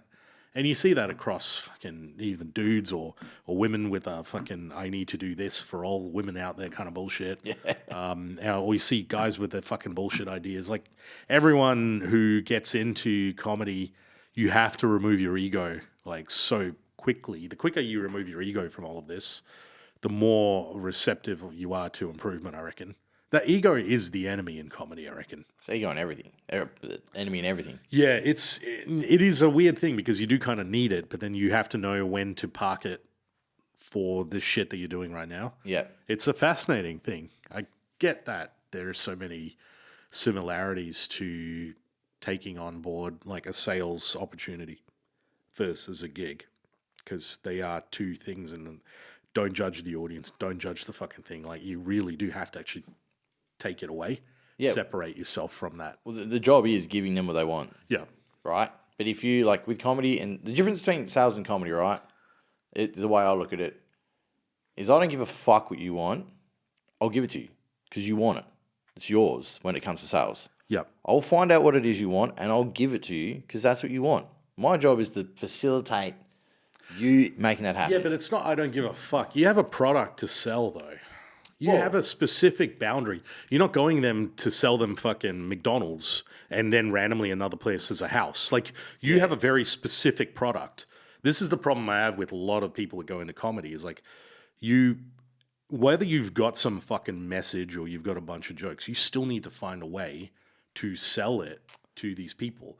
And so what do they want to listen out of it? Yeah. There's a real self-indulgence I've seen. What I mean I don't give a fuck is like, I'm not going to convince you to buy what I want when it's selling. Like, it's, Right. I'm not going to your house and going, oh yeah, no, you don't want that. Yep. You want it, you have it. It's whatever you want. If it's retarded, because I have had people come to me with like this, oh, I want this and this and this, and I want it to work. You're like, it's not going to work. Yep. You're not going to be able to put a couch in that room. Yep.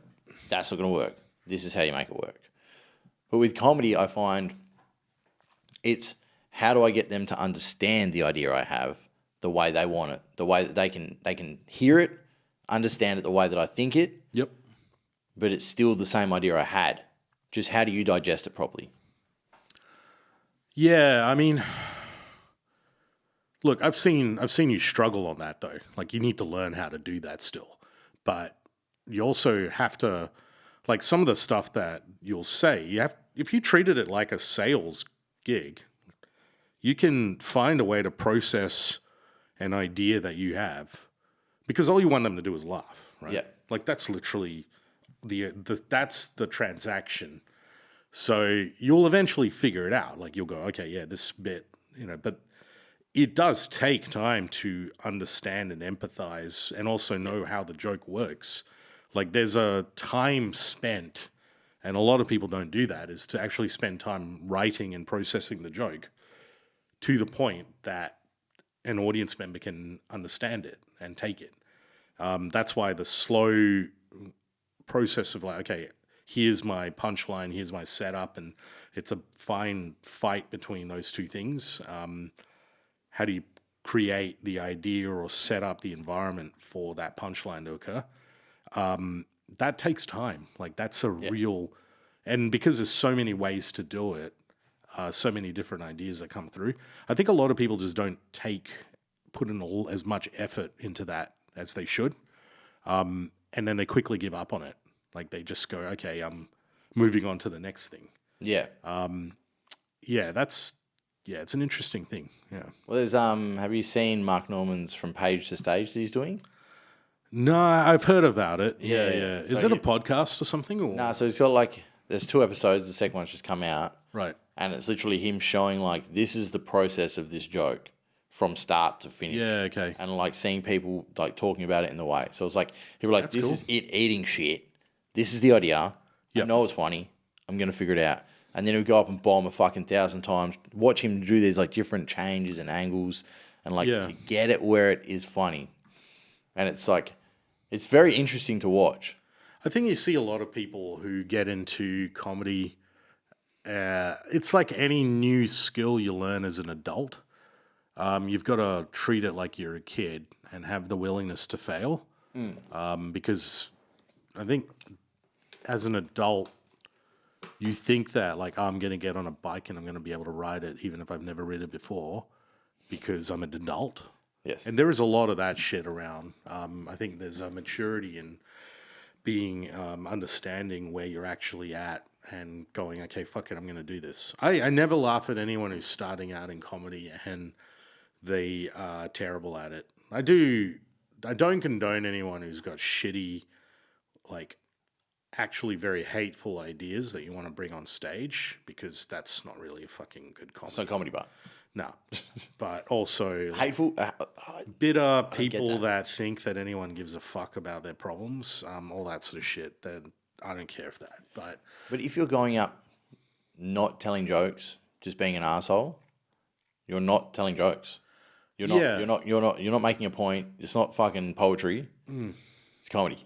Yeah. You've got to make fun of the thing if you're trying to. Sure. But I mean, people even struggle with that because I think they can't distance themselves from the message that they underhandedly had. But I also think like a lot of people just don't go up prepared. Like they don't actually write the joke in detail, read it out for themselves, and then fucking do it. Like that process takes quite a while. The thing with comedy is interesting is that like you can only measure the time that you spend on something is totally a different result every single time. For instance, if you want to spend an hour writing on Monday, you might get 30 seconds of material, and then the next day you spend an hour writing and you might get 10 minutes. You don't know what you're going to get. All you can guarantee is the 1 hour that you'll spend. Yeah. I guess that's the same with sales as well. Like you basically go out and over time you increase your strike rate because you get better at understanding the formula. It is training outside of doing. Yeah. Yeah, you have to learn and think about what you're doing. Like I've got a friend, me and him, I trained him at Foxtel. We still speak to each other every second day about our appointments. Yeah, cool. And he works in a completely different area. Yeah. I sell houses, he sells water filters at the moment, but he sold fucking everything. And we'll call up and go over our appointments and be like, I did this and it went wrong here. What the fuck do you reckon? And do you have that same like methodology in comedy? I have the same ideas, yes. I think that's with anything. Do you have someone that you do this with? Not anyone that gets the same idea that I have. So I try to with some people and they're kind of like, nah. Yeah, okay. Yeah. So like, I know what'll happen eventually. It's a matter of time before I have a friend that's in the same, I guess it's like can pick me apart happily and be like, yeah, I'm happy to fucking do that. But again, like it's a matter of time before that. Until then, I just do it to myself as much as I can. Yeah. But I mean, you've been doing this for what, 2 years now? Year and a half. Year and a half, yeah. I mean, you're going to you're basically in it. Like, I don't think I'm ever not going to see you quit this. Yeah. Like, I mean, you're basically in for life. Yeah. Which is good. Like, you'll just carry on doing it. You can't guarantee when you're going to figure it out. Like, but because you keep going at it, that's the best way. And then if you keep repeating or improving in some way, then it's going to happen. Right? That's it. That's why I say it's progress. Yeah. Like, I know I wasn't going to be great out of the gate. I think that's a really healthy way to look at this because I see a lot of people that get really frustrated over 6 months, and I'm like, well, talk to me in 18 months. Like fucking, I've seen guys who do it for 4 years and still don't do well. Yeah. And it's a painful thing to watch. It's the process you've got to enjoy. But also you have to understand what they're not doing in the background. Like one, there's a delusion in that, like you see people that don't do well and they go, fuck yeah, I killed it. You're like, what the fuck? And they can't see it for some reason. And then you see I do find that quite funny. It's hilarious, but you also can't really tell them. Like, there's no way. Well, they're not going to see what you see anyway. And realistically, if someone doesn't ask, they don't want to hear it. Yeah, that's true. And so you're just going to think you're a cunt. I also don't do the whole great set, man, after someone bombs. I'm just uncomfortably quiet and I just don't look at them in the eye and I'm like, wow, someone died up there. Well, I think you're an asshole if you say great set when they eat shit. I agree. You're lying. Wholly agree with that. Because you should do it. That's just bullshit. That's rude. It's rude. Yeah, it's not fair. I treat it like someone just died and I'm uncomfortable about the cancer. Yeah. Oh, the guy died from cancer and I'm sad. I don't want to talk about it. Like that's my attitude to all of it. I've had it a couple of times where someone's like, yeah, good. And I was like, no. I know good. I ate shit. That wasn't good. Please don't lie to me. I actually ask people, I'm like, did you do good? But I already know the answer. Yeah. And I like to hear what they have to say. Unfortunately, because I run rooms, people lie to me. And I'm like, dude, I know the truth. Like I ask other people, or I am watching it, I just pretend that I don't. Yeah. Like, it's often kind of funny when I'm like, how'd you go? And they're like, yeah, pretty good, actually. I'm like, you fucking ate shit on stage. But they can't, I get that. That's just like, There is a personal illusion, but I've had it where I thought I did way worse, watched the footage back and was like, okay, that wasn't as bad. yeah, but as I mean, it's thought. better to treat it like things are worse than they actually are as well, because I think we're really fueled by pain in comedy. Yeah. And comedy is good in that you do. I actually am very adamant that you should feel a sense of a bit of torment and torture and a bit of trauma. It's actually a very good way to go forward and move better, because Well, to learn is only to fail first. yeah, but I mean, as literally to feel the pain, like the pain of actually bombing is a good thing. Like, take it in. I don't like this kind of culty, happy, clappy, that's okay thing. Because you need to just go, well, no, it's not okay. Like, but I'm of an Asian background. Like, if I fall off a bike, that's like a terrible thing. And so then I need to push forward because I believe that I can get better at it. And the rate of improvement is often faster by failing fast and actually feeling the pain of the failure, taking it in and going, we can do this. Like, for some reason, I think in the West, there is this kind of like, it's the participation trophy. That's exactly what it fucking is. Yeah. That's exactly what it is. Yeah. And it fucks people up. It's crippling people here because they do not value pain. And that is part of life. They're scared of it. They're scared of it, and we mask it with sugar and caffeine, and we tell people all these fucking lies and the Hollywood story of they lived happily ever after. It's not real, and that's why the comedy from them is whimsical and shitty. It's just like, hey, my watermelon, fucking, kind of crap. It's because you're not like one thing I'm big about with comedy is that, and I think you'll relate to this, is like I often value comedy as part of the working class. It's something that's owned, and it should be owned by the working class. And in the last 10 to 15 years, it's been diminished off that. We have the fucking university educated. And finally, I'm a university educated person. I'm a white collar worker, but I understand the working class because I grew up in that. Like, I'm poor, and I understand people because I go to the fucking shops. A lot of these cunts don't. And they've hijacked the comedy industry because with all this fucking whimsical shit. And a lot of these people that are running it are rich, bougie motherfuckers that don't know how to bring back comedy back to the people. Yeah. And that's a problem because... And we're bringing it back there. That's actually one of my missions of Grassroots is to bring back comedy to the working class, make it more relatable to anything else. And I feel like that's where quality comedy lives anyway, and especially the way the state of the world is, and having stuff that is relatable to people in certain, like in the majority of Australians are working class, that... Like going back to like The Castle and all those great, we used to do it, man. Like Chris Franklin was one of the best comics in Australia, and he still is. Yeah. But none of these fucking gatekeepers or these people ever want to give him the ultimate fucking stage time that he deserves. And that's funny to me. I'm like, yeah, okay, that's how I understand the nature of these people. They look down on They do comedy because they hate you.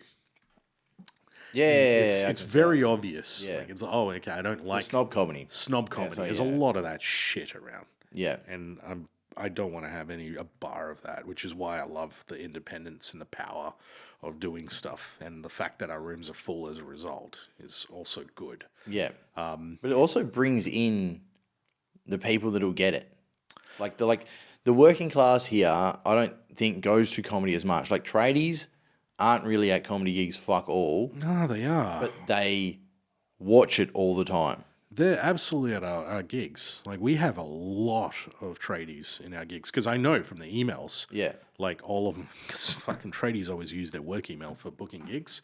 And, like, there's a lot. It's crazy. Even Leaderville is, Like, whilst you think, oh yeah, it's a bougie club, it's not. A majority of people who go to Leaderville Comedy Club don't even live in Leaderville. And, I'll get 80 to 100 people a week on that room, and the majority of people are working class. Like, it's strange because I didn't intend It's good, that. but you're getting them in. It's good, Yeah. but it's also strange. It's not something like I openly aimed for. But one thing I don't put is a lot of that whimsical, snobby comedy. I don't really book it because it's not funny. It's not even edgy. I don't even know what the fuck it is, to be honest. You see it in Melbourne a fair bit, but you don't really see it here as much. I don't think. It'd be weird for it to be here. Yeah, that's good, isn't it? Like that means we are still a little bit on the pulse a lot more. Perth is a working class. There's not really there is snobby, but there's not fuck all of it. I mean, there's that one dickhead who used to run shows, and then he had everybody sign an agreement, and he even had the audience sign an agreement, and it was all dumb woke shit. How did cunts come? They didn't. That's the funny thing is, in 2018, it was so easy to sell shows. Like, it's funny because now we've got about a third of the number of people who would come in compared to 2018, and we've got 3 times more shit out there. So we're really fighting for crumbs in the big scheme of things, which is why I focus a lot on Asia now, because I'm like, there's an open market there. Yeah. Nothing, it's just limitless compared to here. But this is a great training ground, right?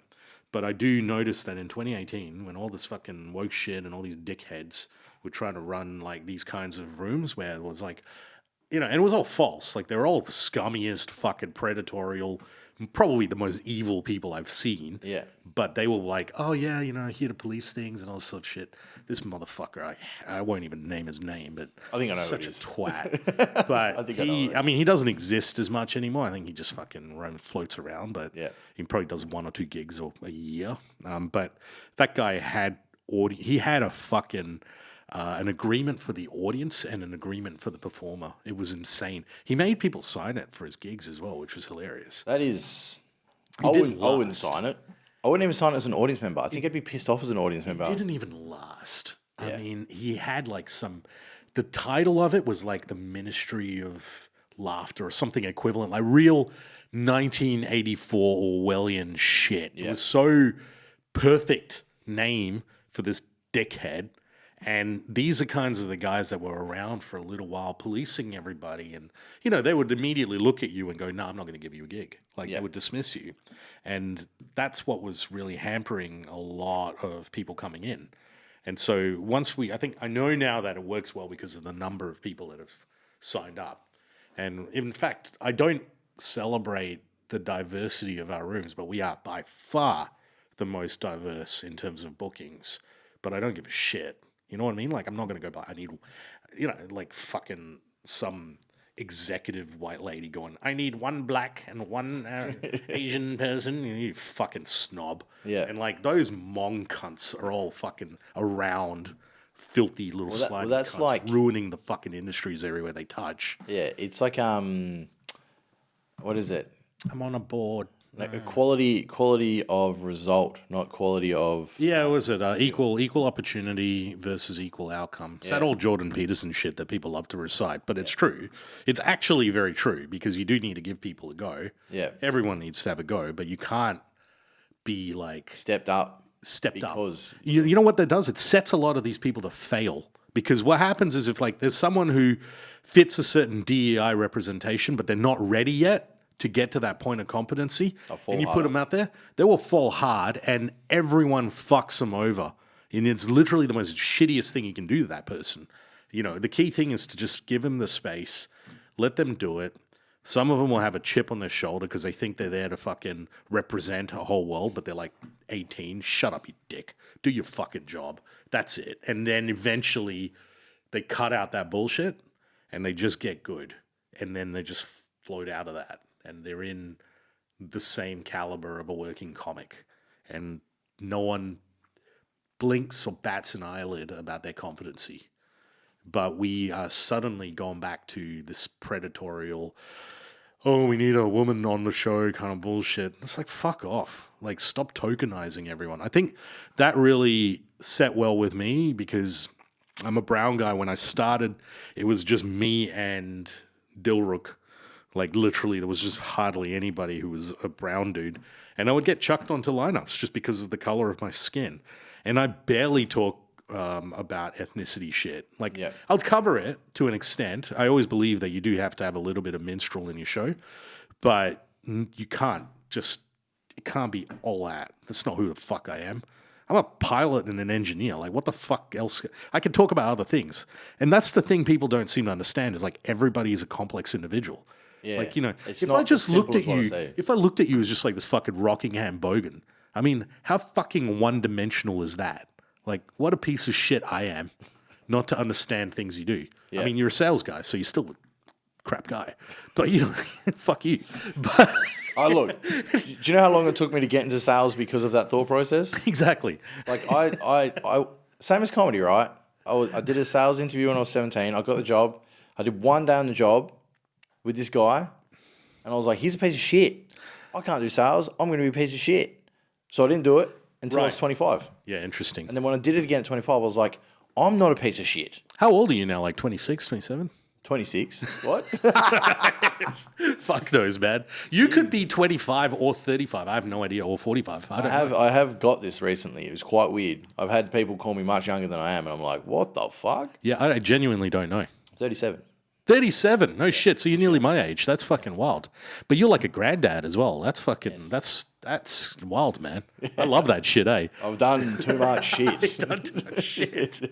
But like you know what I mean? Like everybody's a complex character. Yeah. Everyone is interesting. This is why I'm like, you even like with your sexuality should not be your personality either. Like Well, I they get are it as a part of it. people most of the time. Yeah, but like, I mean, but there's like things within them that they're way more interesting in that. Like, fuck, man, and that's where I'm like, always look at yourself from a much deeper perspective in comedy, like because you'll bring out more skills than Don't do the surface level shit. you do a little bit of it, but you'll bring out more material from the things you realize you know that you're more valuable at. Forget how people see you. It's how you see yourself, right? And that's a thing you get as you get older.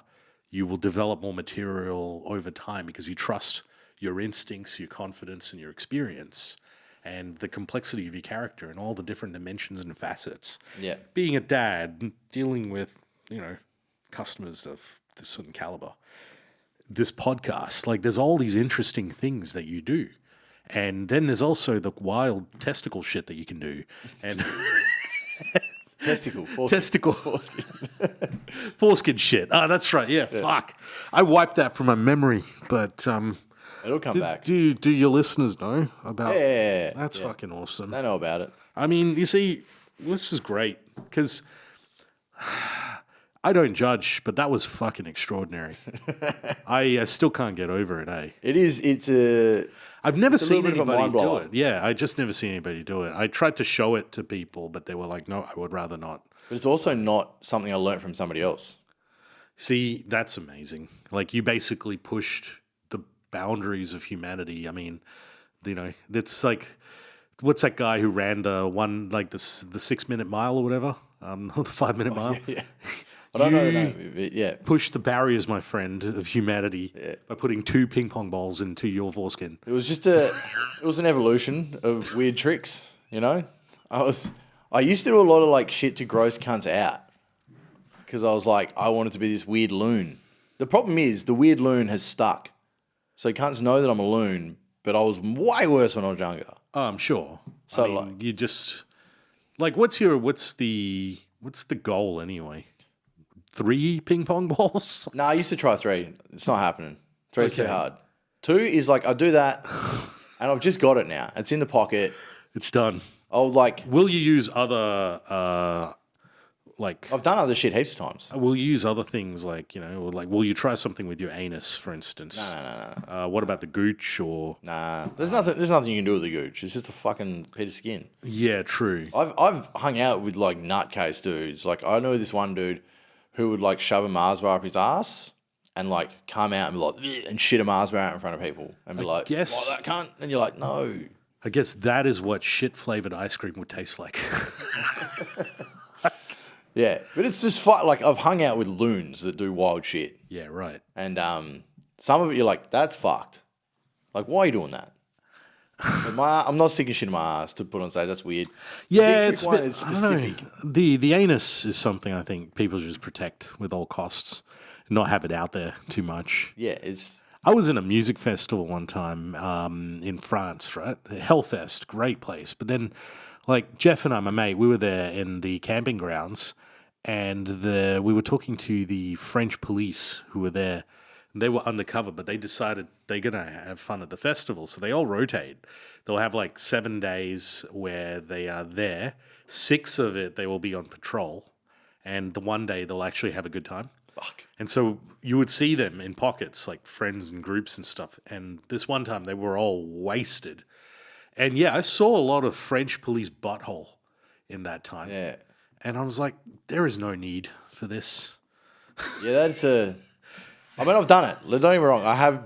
Many cunts have seen my asshole. but- Mooning's fine, but to actually go, all right, here's the Oh, if you're forbidden mooning passage. someone, you got to open the cheeks. You got to go. Do you reckon you should go, if you're mooning someone, go full butthole? May as well. You're already there. Fuck, that's... If you're gonna be a sick cunt, be a sick cunt. See, that's the difference between you and me, my friend. Yeah. I used to. I was younger. I used to moon cunts, flat out. And I was like, "What am I doing?" I mean, you live in Rockingham, so you have to. Yeah. Like, that's a thing. But I've done wild shit. Like I've like punched myself in the head and gave myself a black eye with my pants down at the front of a nightclub to have a fight. That's wild. Yeah, it was nuts. Stupid. Yeah, fair enough. I've done it. Learned my lesson. That's fair. Yeah, right. But it's that's anger issues. I got past that. That's good. Did you used to have anger issues? Not bad. Yeah, right. You seem pretty chill. Like, you seem to I've got past it. be able to just give yourself shit, and like you're kind of pretty normalized about it as I well. Which is was good. an angry little cunt. Yeah, right. My whole primary school years, there's a bash cunts every day. Oh wow. Yeah. Yeah. Okay. Yeah. It was all fights. Wow. I grew up in a very violent household. So Yeah. I was Okay. Oh, a so very that's violent like kid. projected. Yeah. Cool. Yeah. And I didn't realize that was until I was like out of it. And I was like, no wonder. Right.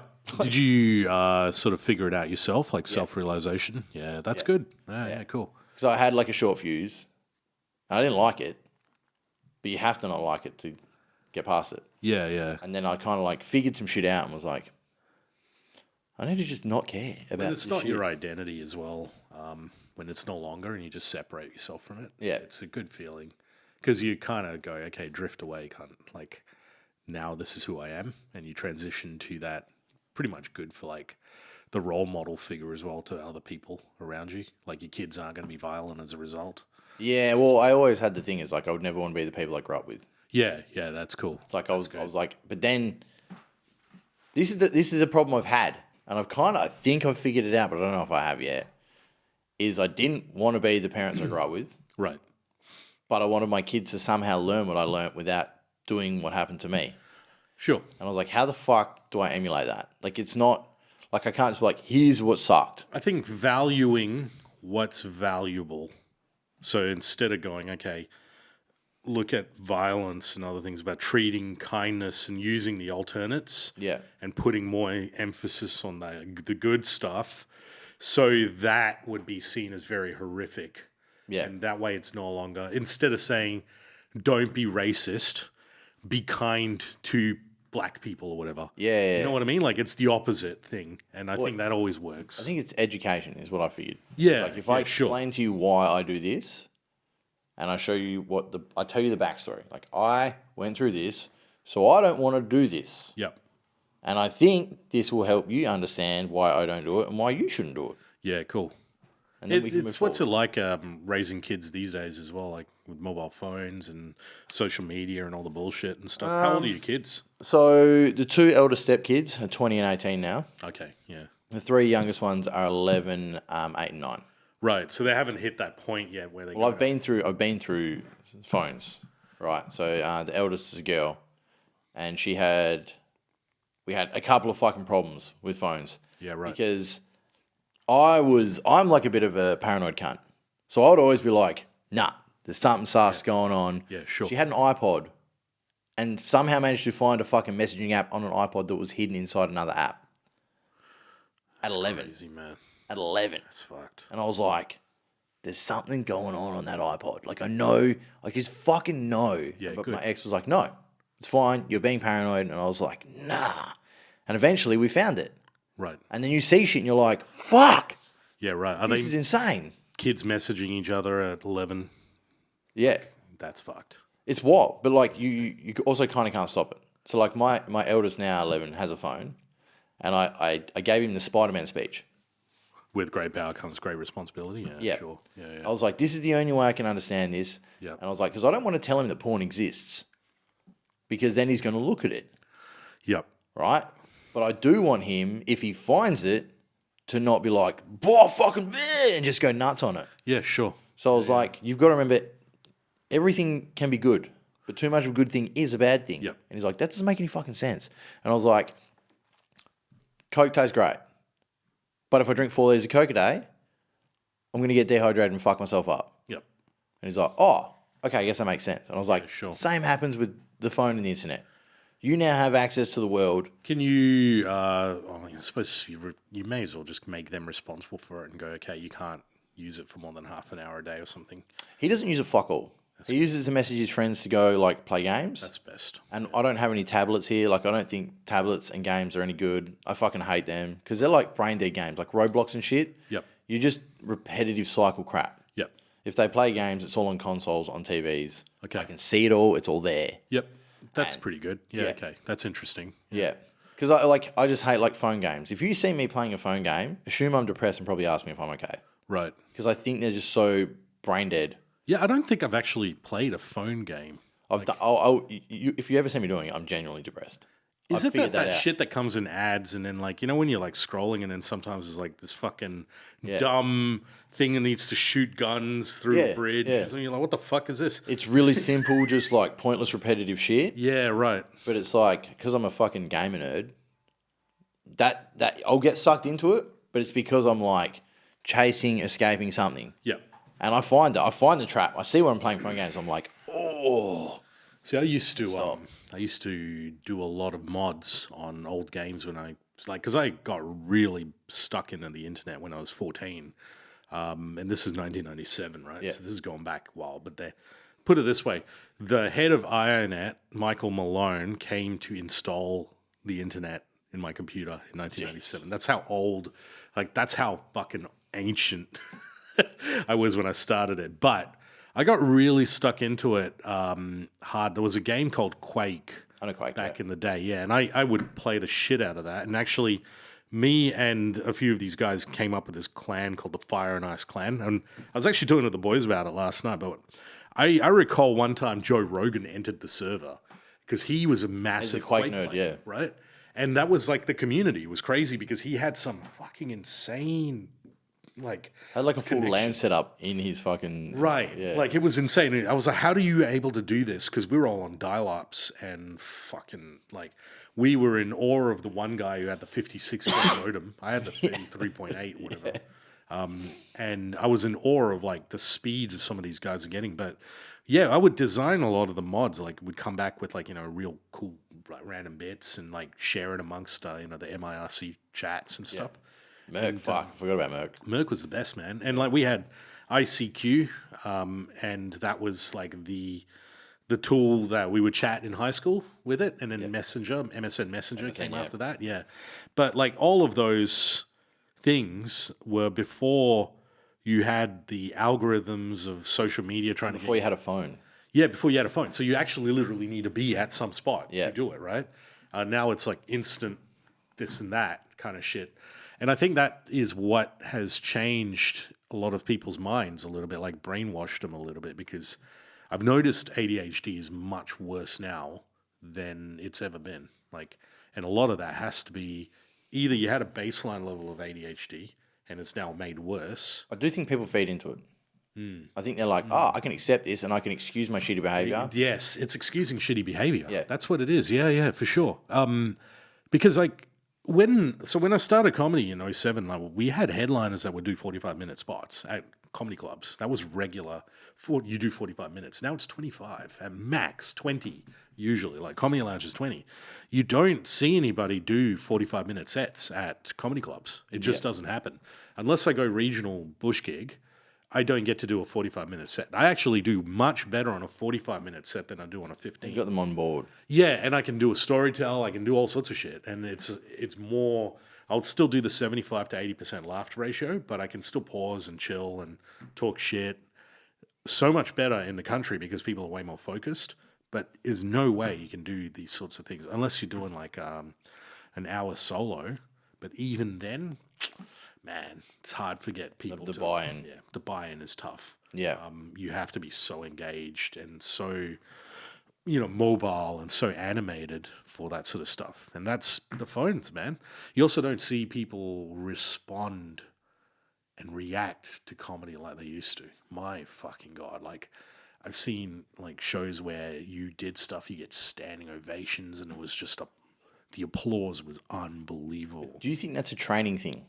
I think that people are way more they're consuming way more material and content. Yeah. That everything's a little bit numb.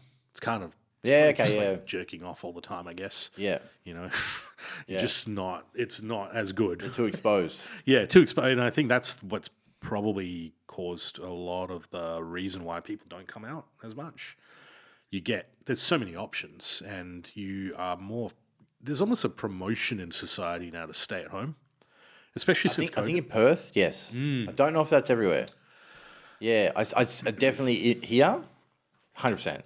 Especially in the suburbs. I noticed like even the show at Cannington, I thought was going to be like really easy to sell tickets there. It isn't. It's actually probably one of my hardest rooms. Yeah. Largely because there are 400,000 people in that quadrant. They all want to stay at home because they bought the $4,000 TV and they have the comforts to stay at home. And I understand that. I totally am okay with that. So there is still a cohort of people that'll be like, fuck yeah, there's a comedy club up the road and I can walk there. But it's not as much of a reach as I thought it would. Yeah. So I'm kind of just like staying in limbo, or it's fucking neutral or running at a loss. Cannington's very multicultural area, but It is. Yeah. So half the audience are multicultural. Actually, quite a lot of my audiences are. I haven't intentionally done that. I think there's probably kind of a profile in that. Like maybe it's like, oh yeah, there's a brown dude running this comedy thing and a migrant basically like running it. That it's probably been a bit more of a receptive thing, but I don't openly because go that's for like that. But that's an interesting point. Right? I worked in Carousel in 2016 selling homes out of a shop. And that was the first time I'd actually realised how brown Cannington was. Dude, it's so brown. I was like, I didn't sell a white person. I sold one white person that year. Yeah. And that to me was like, what the fuck? Yeah, Carousel is definitely a migrant like superstore for sure. It's interesting watching the dynamic of like how things have changed. Like when I came to Australia, I was 10, 1993. It was fuck all brown people, man. It's so funny. Yeah. And like, especially in hood areas, like down here. yeah, there were a lot of Singaporeans, which is where I was originally from, and they are like Thornley and stuff, but not in these areas. It was all predominantly white people. Yeah. Like everyone was white. Not everyone, but like Majority. it was like 10% was somewhere else. Right. So they were still there. But like it wasn't like Cannington's like 10% white people. But I also think it's because of like the way Curtin University was kind of servicing the area. Well, and there's also a lot of halal shops there. Yeah, there are. A lot of the butchers are halal as Yeah. well. Yeah. But there's a lot of Muslims just going out to McDonald's and like GYG. Yeah. So they've made some of the shops are halal as well. But interestingly, halal is an interesting one because it's not like all beef. The entire beef industry is halal. Yeah. They just don't market in any way. But when they need to put the packaging in, it is. But there's like a whole... Well, there was like very trusted ones in Cannington.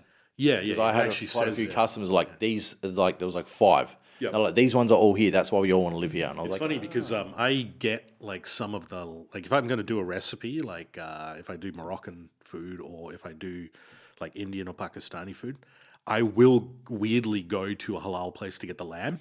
because I don't know, it just in my mind it tastes better. But then I will always go to a regular butcher for everything else. It's fucking weird, man. I don't even eat like halal food. I just like if I do it, it's just it's odd. Yeah. But fuck, I like the multiculturalism.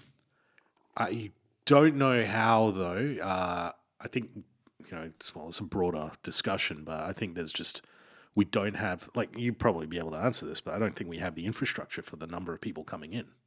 Like To Perth? Yeah. No. No. because I'm like, how many cunts are living in the same fucking house? Because we don't have the ability to give people enough houses. Well, I saw granny flats as well at times. Right. Okay. And I mostly do granny flats at the moment because there's no land.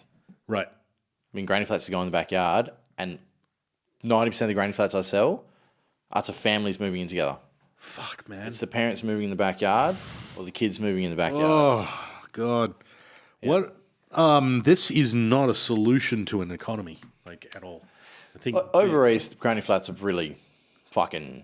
We should have more apartment blocks, right, in Perth. Really. Yeah, that's the one thing we don't do here. Why is that? Is that because we don't have bedrock, or is it because people really like land because it's all English? I think it's we've still stuck in the old of like we want space. Perth is a place of space. Over there, it's like no, let's just build the fuck up. We have the biggest suburbia link I think in the world. Yeah, we have the biggest like stretch. Yeah. It's crazy because to what end? Like I'd rather that we start getting more, and this is actually impacts the way comedy works because more condensed equals more gigs. Exactly. Yeah, you get it. Like I can't. That's why I go to the suburbs to do a lot of my shows because I'm like, I can. Like I've got one in Pinjarra and Yanchep now, and they're both sold out. Like it's not. It's a location thing, but also our marketing suits it. But still, it's like. They haven't had a fucking comedy show in either of those places forever. Exactly. But also, like Guildford's does well, like all those rooms and areas that we have them. But I do a lot of community development shit. Like I actually go out and I'll talk to the ministers there and the MLAs and stuff. And like I'll have chats with them. I'll talk to the local council. I do a lot of the work for the stakeholder relationship. Yeah. And also I tend to just find like getting to know people who know other people and kind of spreading the word that way is really like interesting to me. And I do a lot of that before I even open up the rooms. Well, it helps because if there's someone goes, oh, there's going to be a comedy show, and they're like, oh yeah, someone else told me about that. Yeah. Boom. Okay. It cements a lot of trust as well and just engagement because I'm like, there's fuck all going on here, and they're like, yeah, there is fuck all, and then I get them a little bit more invested in it.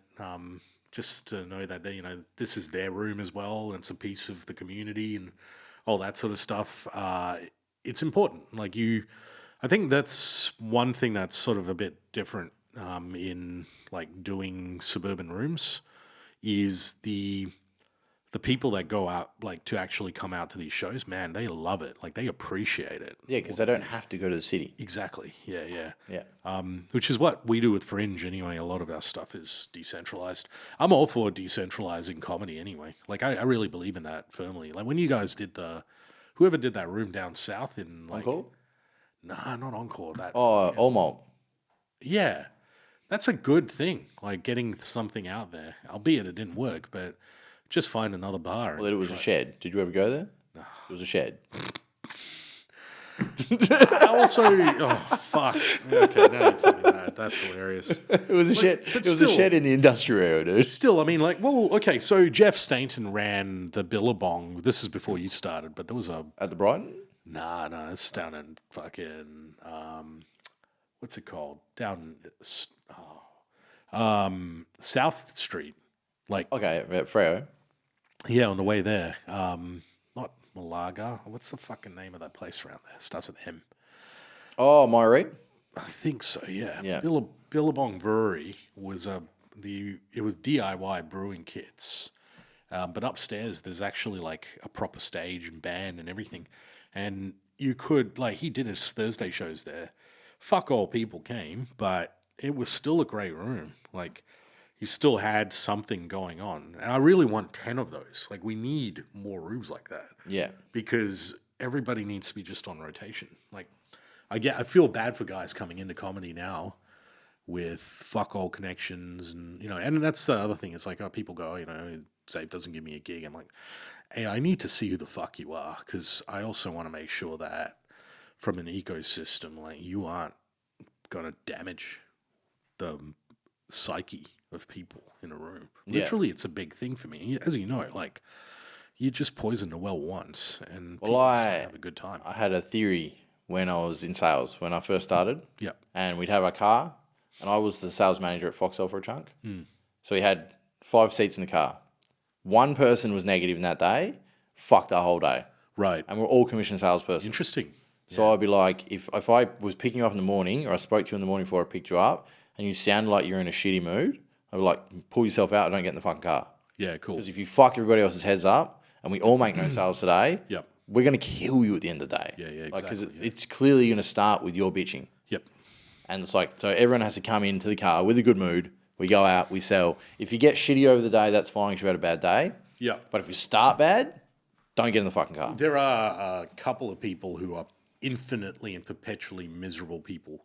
One of them is, basically this person gigs like 3 or 4 times a year, but they went on, did a spot of mine, and I could feel the negative energy, even though that, like, they just want to have a dig at someone, or they just don't like the situation. I'm like, if you don't like comedy, just don't fucking do it. Yeah, why are you doing Why are it? you doing it? If you don't like, why are you doing it? And they were really like, it just bummed me out. And I felt it for a day after. I'm like, fuck this.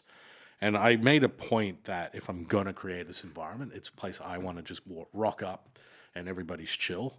And that's so important, man. Like, it is a big thing because everybody can go in and do the gig and be their best. Nothing's going to hamper them. They only have themselves to blame at the end, especially if it's fully organized. Like, there's no fucking around. There's good lighting, good sound, good acoustics, all the equipment's right, good MC, and enough of an audience. If you eat shit, it's your fault. Yeah, exactly. Yeah. Always create the environment, just because people really don't value the quality of the rooms, but that ultimately makes up most of the night, like making sure it's all right. I mean, the Comedy Lounge is damn near perfect setup in that sense. I mean, Johnny invested fucking millions to make that room right. It wasn't actually a real room. He's fully built it out, hasn't he? It's so the building itself's obviously there, but it was actually the rooftop. And so what he did was he got it engineered so that there was nothing obstructing the left to the right. And so all of the walls are actually like really good engineered steel, so he could actually create the environment that's in there.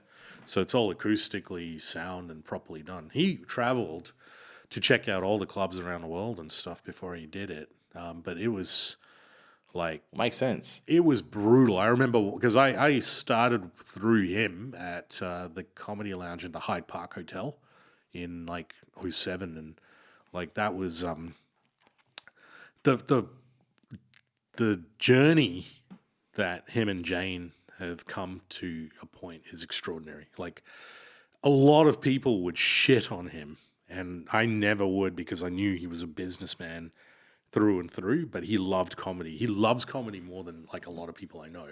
And I'm always lured to that. And I learned a lot of the stuff that I run with rooms through him. Just from, there's some shit that he used to do that I'm like, that's fucked. But I learned a lot from him. And then when they moved over to the Charles Hotel, it was interesting because like it took them a while to get to the point where they could secure their own room. And they never got to do like the regular Friday, Saturday shows because they had no control over the bar or the venues or that sort of stuff. Yeah. Until but when we did Raw Comedy, like my Raw Comedy year in 2007, he sold out the Regal Theatre for the finals. And then we would do it at His Majesty's like every year. And then it was Perth Concert Hall. Like, they were huge, and that was interesting because now it's fucking Rich bot. Yeah, it's not like huge in any way.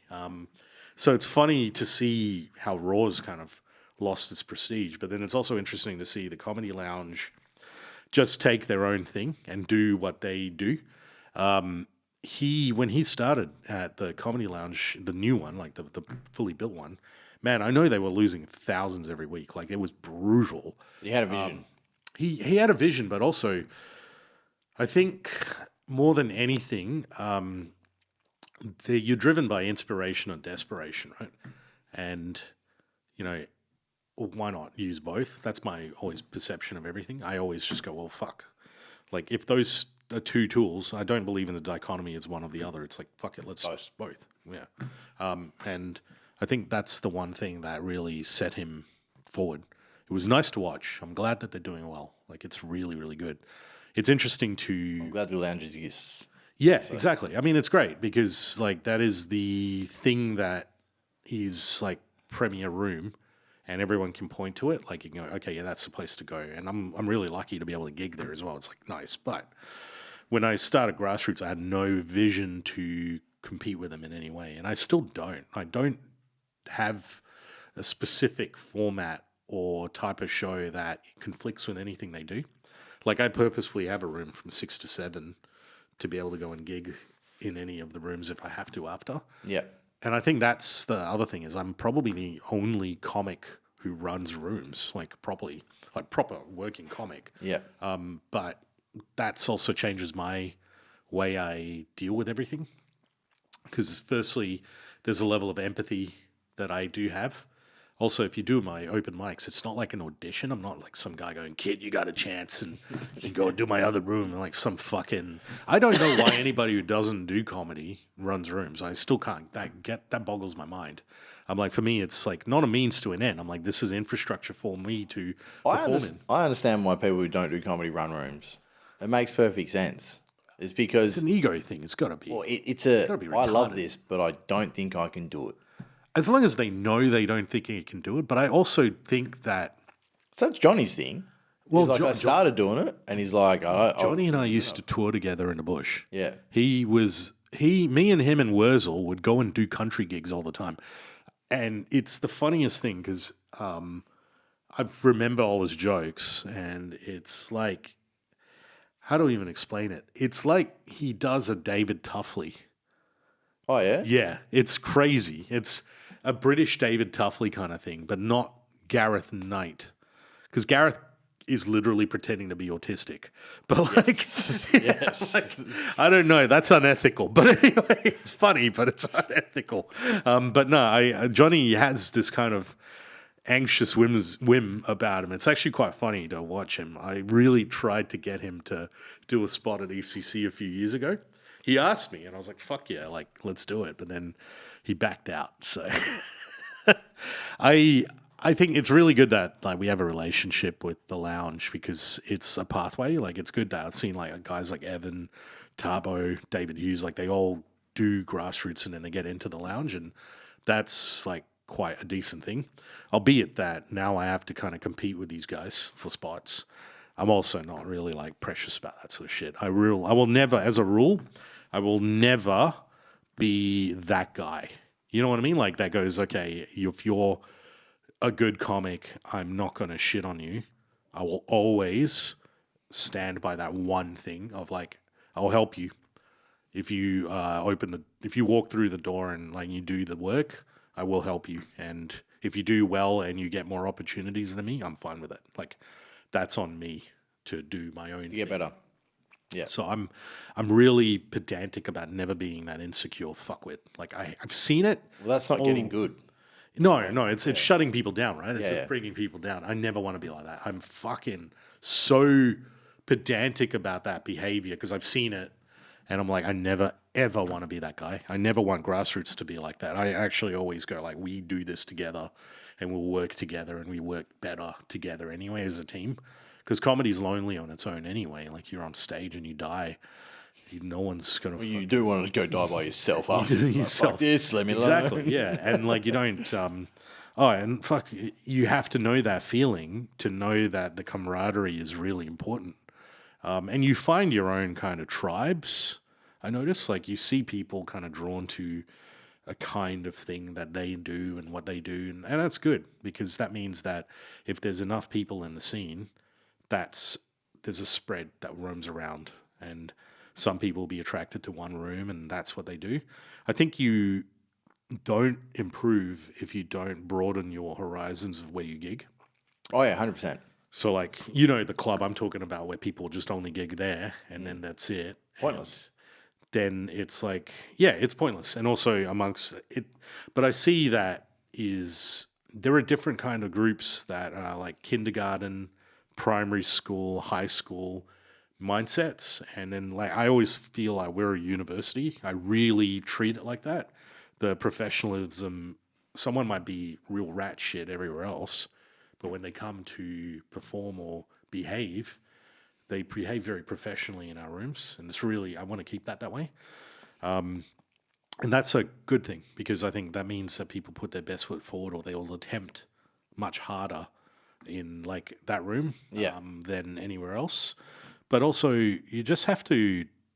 I always had this belief that like you treat, like if you want to perform at a room, assume every room you perform in is that room. That's a mindset I had. Figure out how that works. And Yeah, like figure out what you can do there. I had a goal to perform at the Melbourne Town Hall. Like that was a thing I always wanted to do. And in the very beginning when I got into comedy, like in that raw period, like in that time, I was like, I really want to perform in the Town Hall. And so I treated every fucking room like it was the Melbourne Town Hall. That's how I kind of, my mindset was like that. John Pinder said the same thing. Like, if you want to perform at the Comedy Lounge, just treat every room like the Comedy Lounge. I would appreciate that. Like most rooms would, because that means you're really working it. Like you're going, okay, I'm going to put my best foot forward in everything I do. And you do need to have that level of intensity.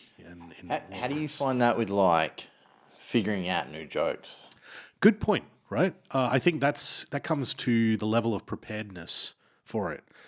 So interestingly, when I was traveling a fair bit, I didn't have a chance to do a lot of open mics because I had to do a lot of paid gigs in these countries. Yeah. So like when I went and did a gig in Hong Kong, I would literally have to come up with material before I even got there. And know it's good.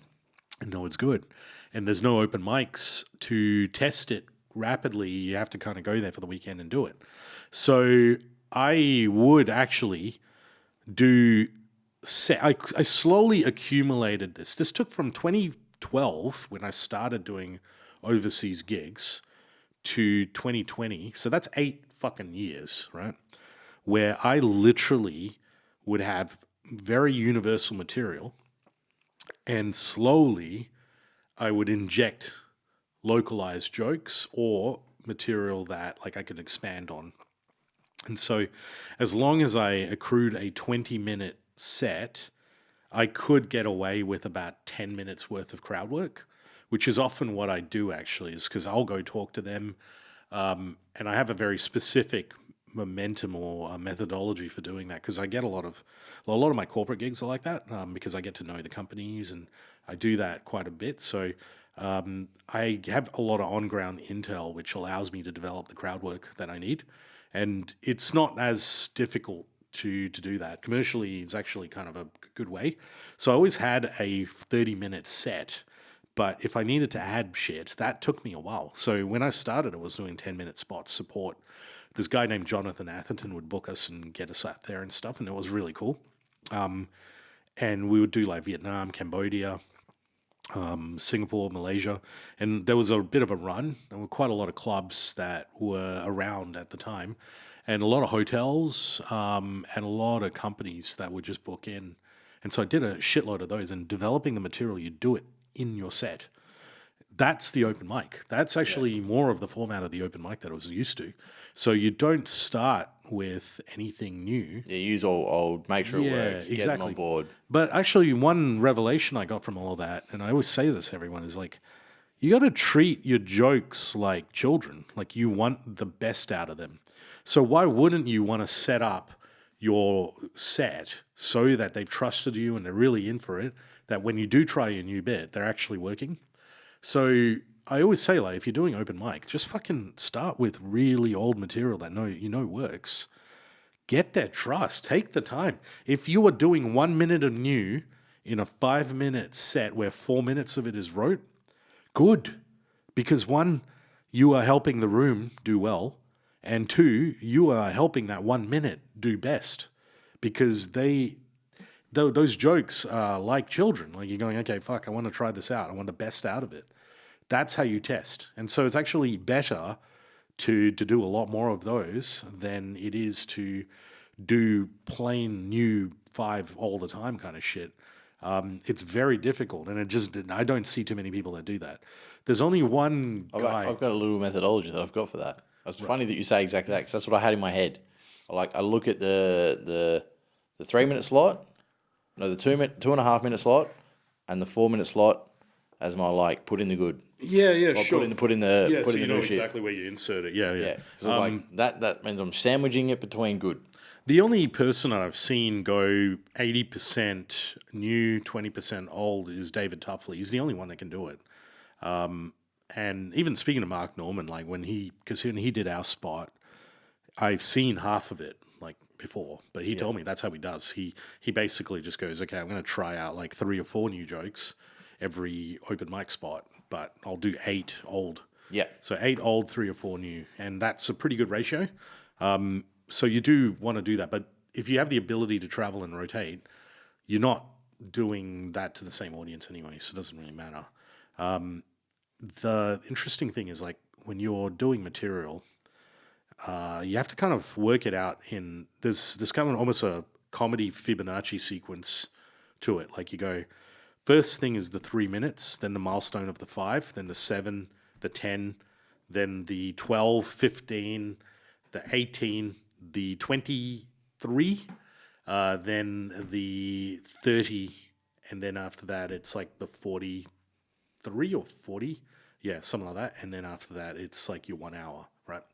And these are all psychological milestones.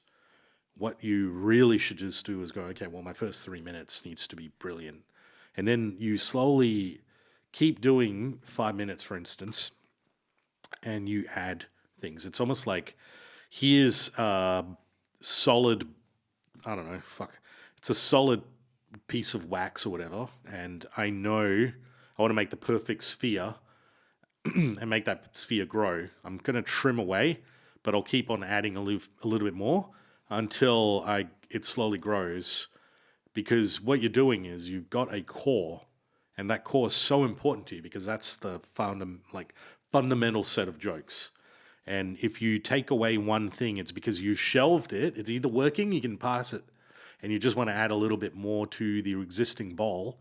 So then eventually, in no time you have 10 minutes, in no time you have 15, and you can take time to do that. It's fine. Because you're a hobbyist until you have to professionally do this. Yeah. And I think a lot of people have the sense of urgency because they have the fear of missing out on time, but you're going to die with comedy, and it might be a very bleak journey, but you're still going to die with it. So you're why not just fucking continue on with the process? Well, I kind of hit a point before I started where I was like, no, you're too old. And then I thought about it for long enough and went, no such thing. Yeah, also, the other thing, I think there's something really empowering that no one gives a fuck about you. Yeah. If you just go in there and go, no one gives a fuck about me, that's a good thing. Well, it was no one's thinking about you. That's the other thing that's Yeah. fascinating. I think people need to realize that. They come into rooms, and I'm like, no one gives a shit about you. I mean, too old in the way that I'm not going to be good enough eventually. That was what I thought. I was like, oh, right. Okay, that's yeah, but you may as well just start. When's the right time to plant a plant, right? It was I just kind of because I wanted to do it forever. It was I did Raw when I was 19, 18. Oh, okay. Yeah, right. Did one gig. Didn't know anything extra from there. I was too fucking young. It was too stupid. The internet wasn't really the internet. Well, I didn't really use it enough. What year was that? It'd be 2008. Holy shit. So you did that at the Charles Hotel? Yeah, so... Fuck, man. I remember that. Yeah. Well, I don't remember you, but I remember that. That was a Joel Creasy. I'd be surprised if you remember me. But that was a year Laura Davis one. Yeah. Yeah. So it was I'm pretty sure it was 2008. Did the set. I thought I did okay. I had a couple of friends, terrible friends at that point in time as well. They're like, I ate shit. No one laughed. They would have said that even if I didn't. Right. So they're just one of those. They're just shit cunts. Yeah, just shit cunts. I had a friend who filmed it. He brought a video camera filmer, and I never got the set off him. And I was kept trying to get it off him. I need to see if I ate as much shit as I ate. Yeah, sure. And then I did one other set for a musician. Like I was like, they were like, yeah, just do fucking 5 minutes comedy because I thought it was the only way in. Yeah. Okay. And I bombed a fucking storm. Right. And I was like, all right, I was like, I'm not doing this. But then I was like, Then you did the Matt Storer course as well, didn't you? that was kind of like in my head, I know I'm funny, but I didn't know why. Did you do the Matt Storer course? Yeah. Because I was like, I know I'm funny, but I don't know why. And then the second lesson in that, I was like, now I get how to write what I'm doing instead of just going up and saying random shit that I think is funny. Yeah, just giving you a bit of structure. Yeah. A lot of people don't understand how to translate them being funny to their friends versus them on stage, right? Like it's a difficult thing because you also think that what your friends think is funny in that group, They just have more context. is how society thinks. It's not, like, totally different. And so you have to, unfortunately, it's a compromise between stuff you don't like versus stuff you like, and you do need to find a bridge between those two things. And that's fine. Like, that means you get to be creative about it. And also, you can either be one of those niche comics that just will never, ever belong to the mainstream, and you just carve out a niche and get a following online and sell out theaters. And some of these people do it. There was a guy named Ruben Solo. He's a great I seen him the other lovely night. dude. Yeah, cool dude. Very odd. Hilarious. He's a super odd dude. Yeah. And he had carved a niche. Like, he did it. And then he asked me if I can use one of my rooms and, like, just run his solo show. And I was like, fuck yeah, let's do it, right? And we did this at Convenience. I remember that because we did that there before it closed down. It was actually one of the last gigs. And I was like, can you let me know, like, what kind of audience? I mean, so Dan and I just, like, came in and watched it. And it was all these, like, geeky Christian dudes that kind of came in. Interesting. And I was like, fuck, I've never... And some of them were socially anxious. And some of them, and this was 2023 in October, and some of them were wearing a mask. And I was like, what the fuck? And I was like, by then, it was weird. But like, I saw that and I was like, well, that's a good thing because comedy...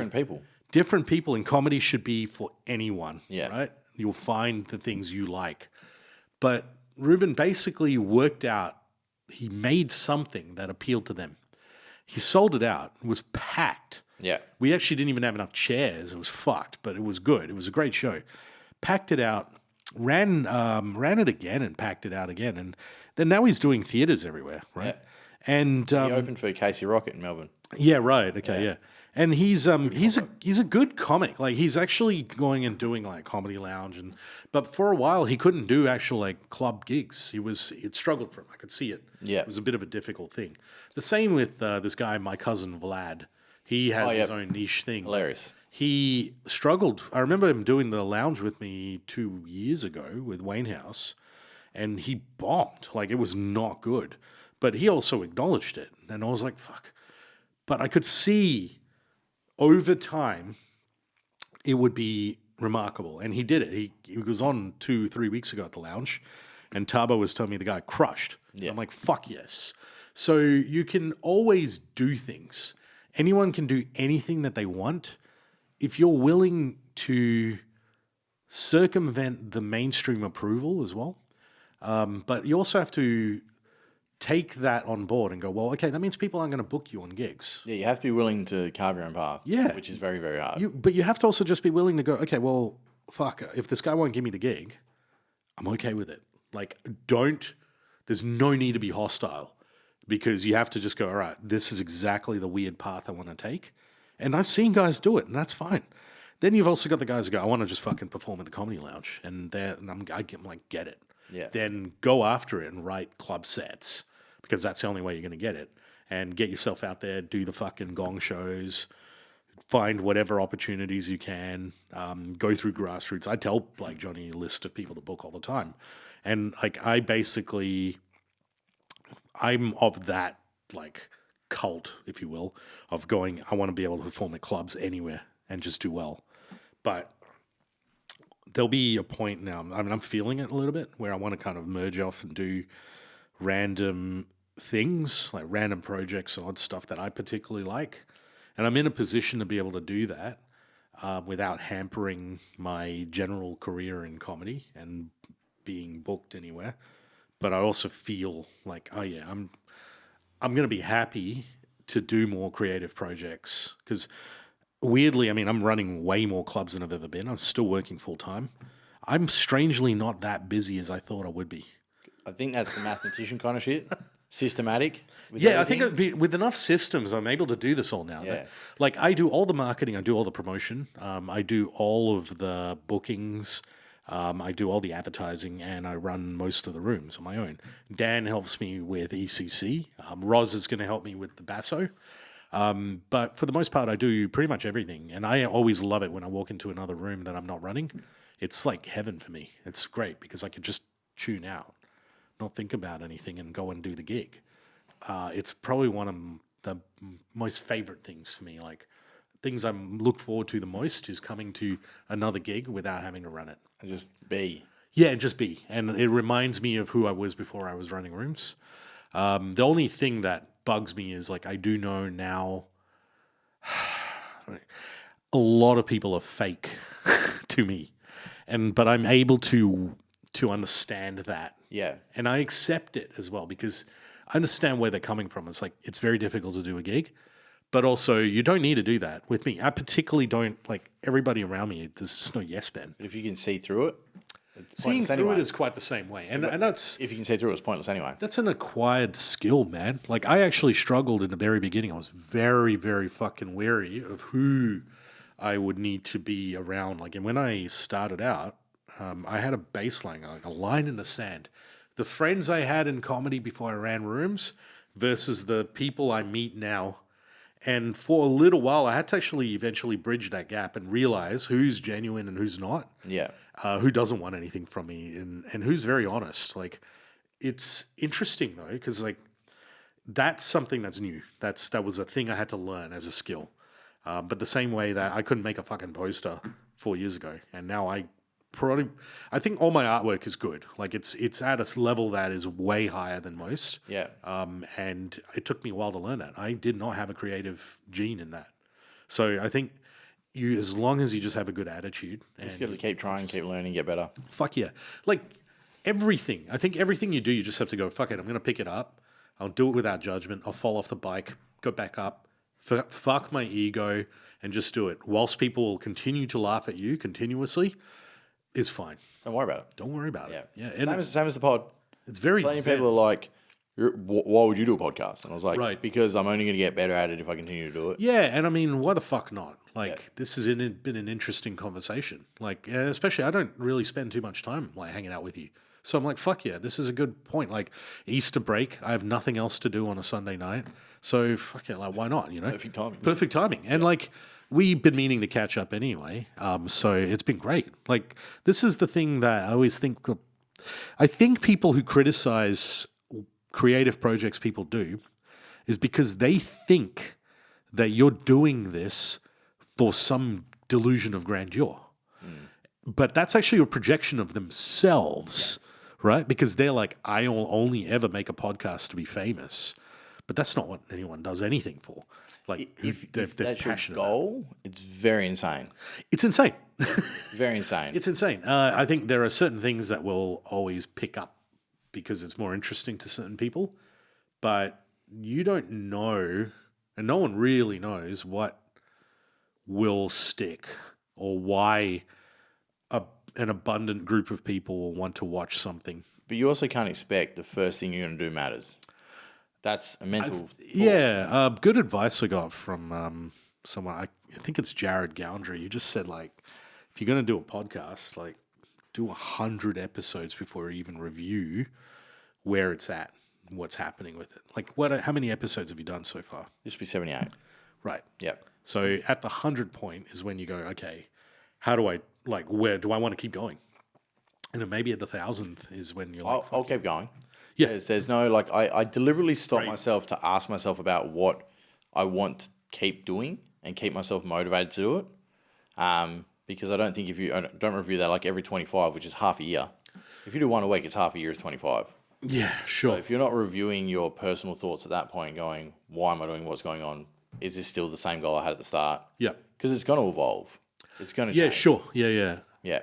It's interesting, right? Because when I look at the volume of stuff that like Grassroots, I'm doing with Grassroots and also with work and other things, like there are areas where I've had to compromise, like personally. Like I had to like, so about 8 years ago, I was in a relationship that was at my 7th year mark, and something kind of, You got the 7-year itch.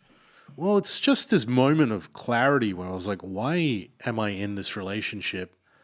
I don't have any passion about anything, and I'm very numb inside. And it was nothing to do with it. It was a perfectly good relationship, and she's fucking fantastic. But there was just nothing in me. Like I felt like I was facilitating and helping a lot of things on her end, supporting, like living with me through uni and other things like that.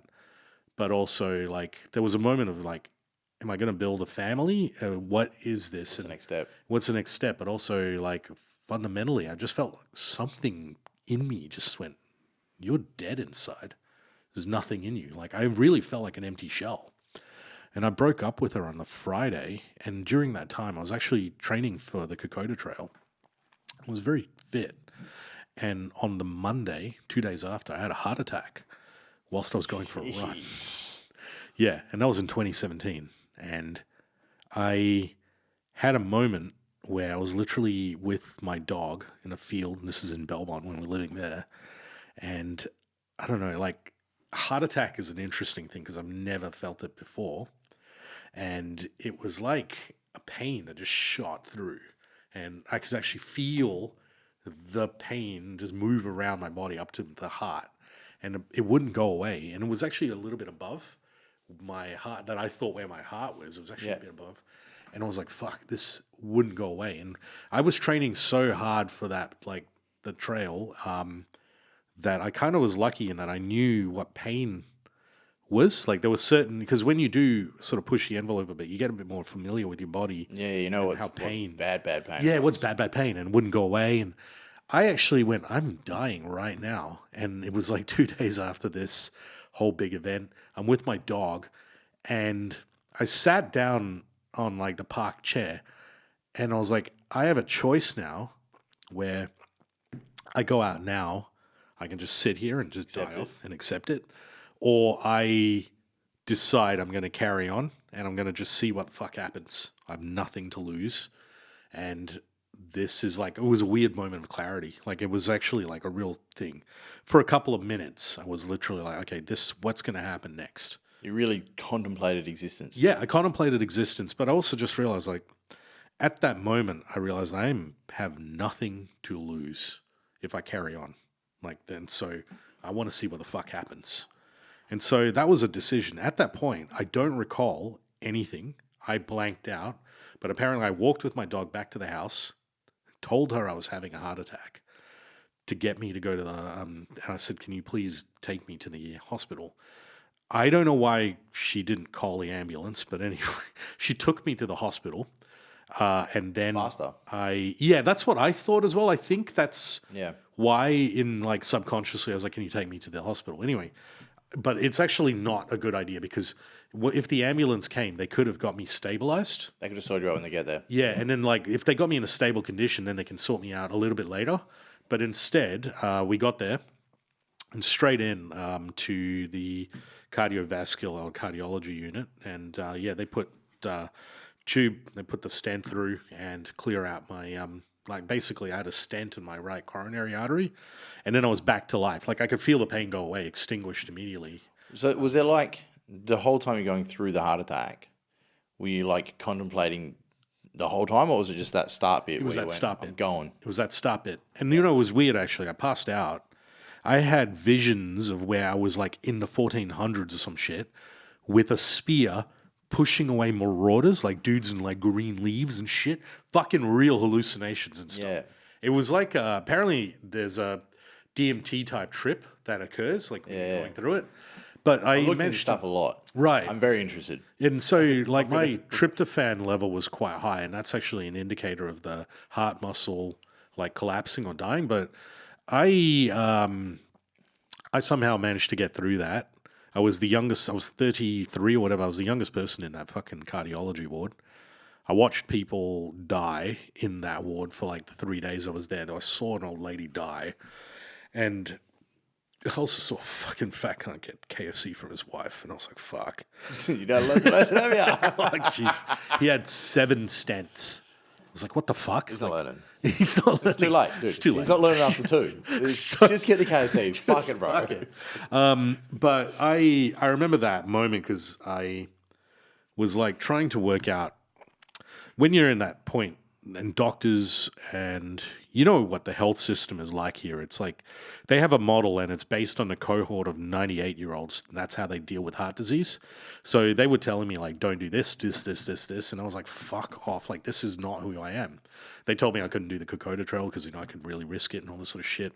They told me all this sort of stuff that was like really inhibiting. And I felt, and it was looming over me for quite a few years, just these ideas that these fuckheads would say, and they were wrong. Yeah, because I don't trust doctors in any way. I reached out to a cardiologist from the UK because I was like, here's a ton of money. Tell me what the fuck, can you read my details and stuff? And he was like, no, you absolutely must continue to train. You must do this. And he was like, take a lot of magnesium, make sure you do this, and you'll be okay. Because judging by the data, he basically said that what local health professionals here is they just got a standard model and they'll apply it to every single person. Yeah. And they don't give a fuck about learning more things. They just don't. They don't know anything new. They're trying to sell their fucking shit and that's it. Yeah, that's right. And so I've been I did the Kokoda Trail a year after that, completed it and was no problem. I have not had a single heart attack event since then.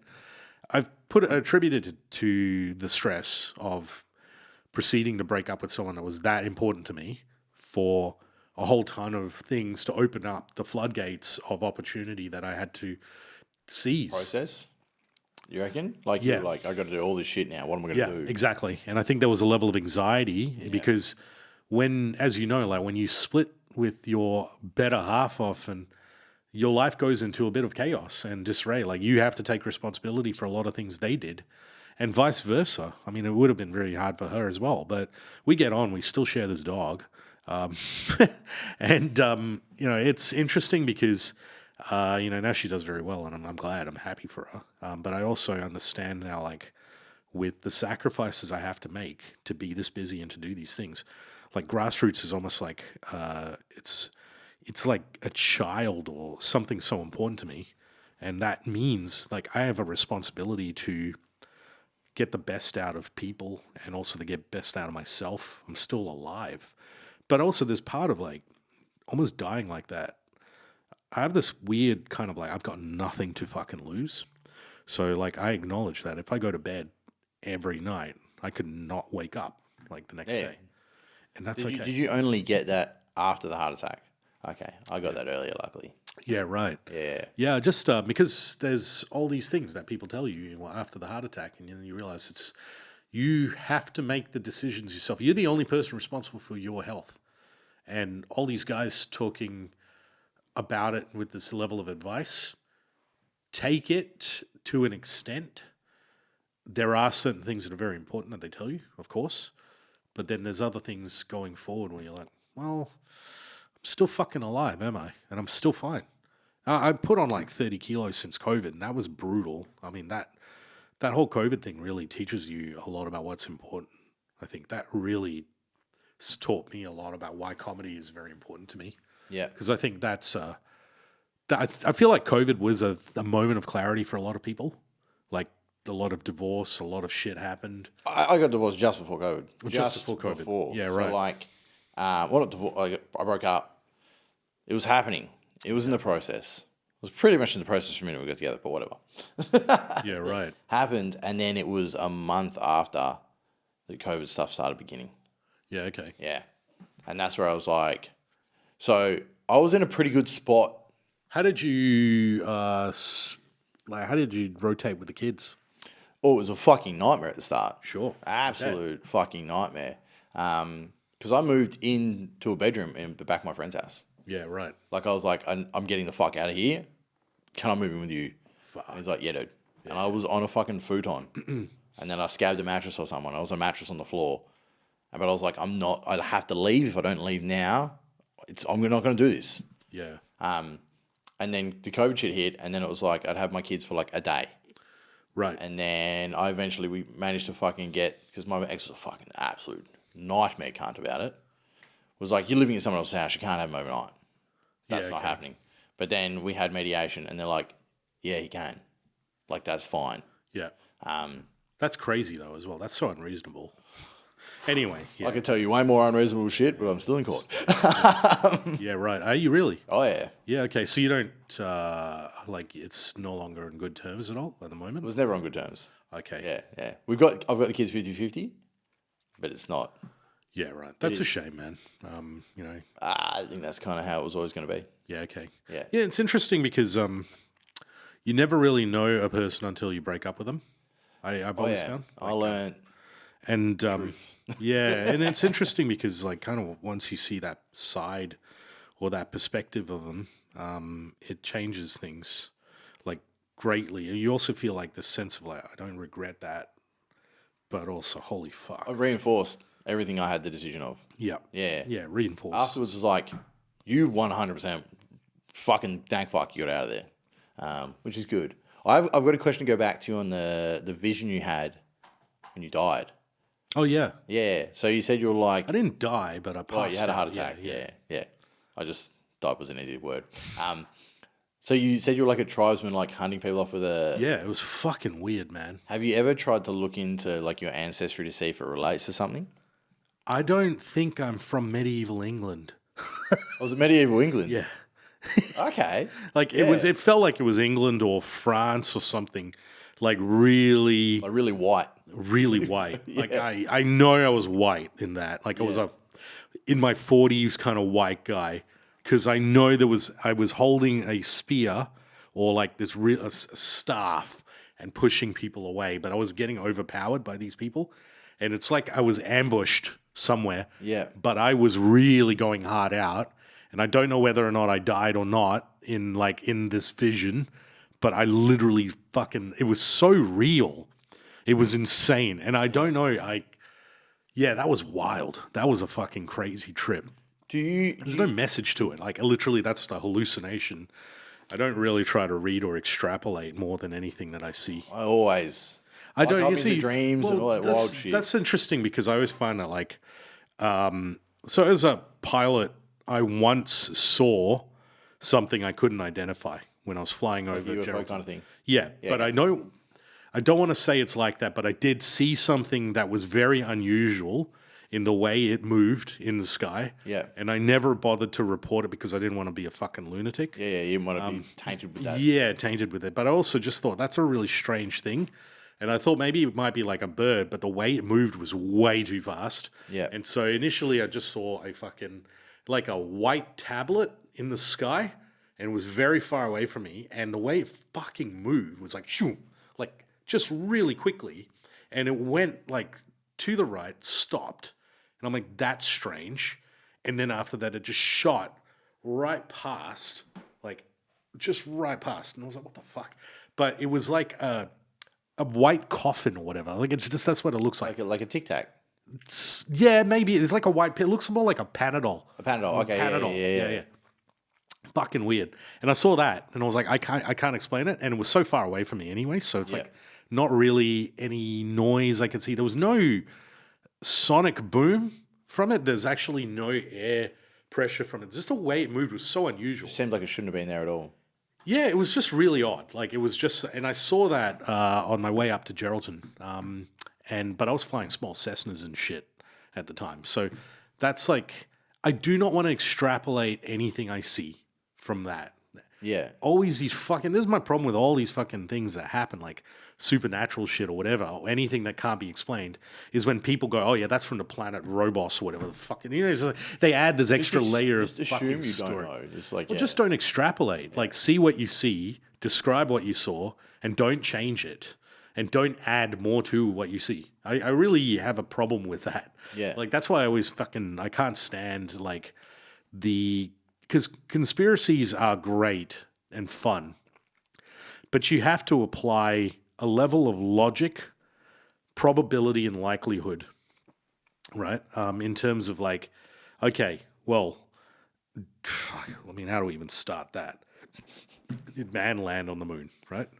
And you go, oh, okay, logically, there are 20,000 people involved in the engineering of this process, right? The probability that radio signals, which have clear evidence of it coming back and forth from a specific distance, which equates to the moon, is fact. And then now, when there's telescopes and shit that actually clearly sees the trail marks of all of the lunar exploration rovers, and you see the landing sites, you actually see the fucking thing land there, there's not really any evidence anymore that it didn't happen, right? There is one thing. Go on. The Van Allen belt. Van Allen belt is... It's a grossly overproportionized thing. It's not really a... And that no one's done it since. No one's done it since is because there's no fucking... It's so expensive to do.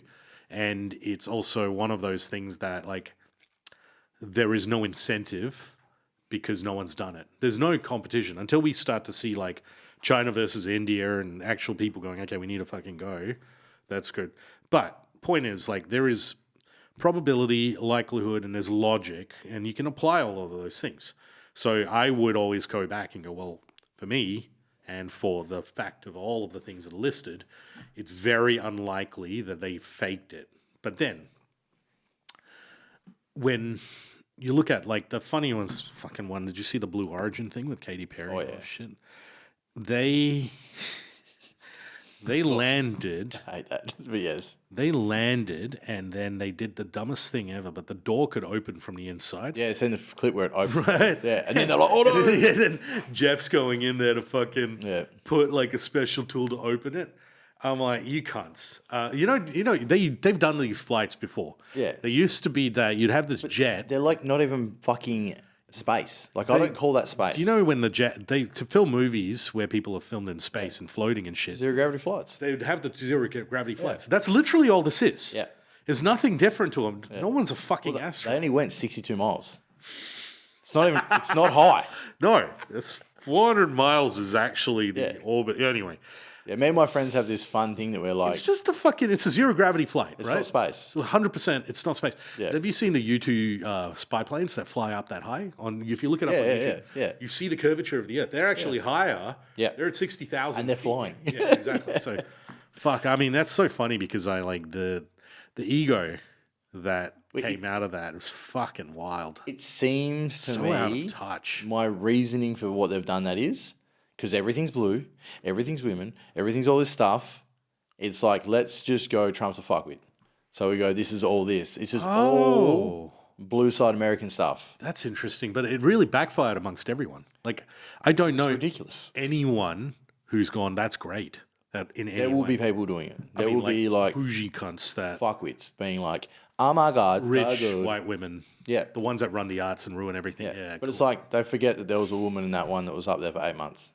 Yeah, but then also like forget about that's that. also dumb. I mean, like if you look at the NASA astronauts from before, like Sally Ride and shit, They've been around forever. They've been around forever, and there's nothing. Yeah. And they're actually in space. But there's that Vietnamese American lady who was in there, and she's amazing. She was actually training for NASA.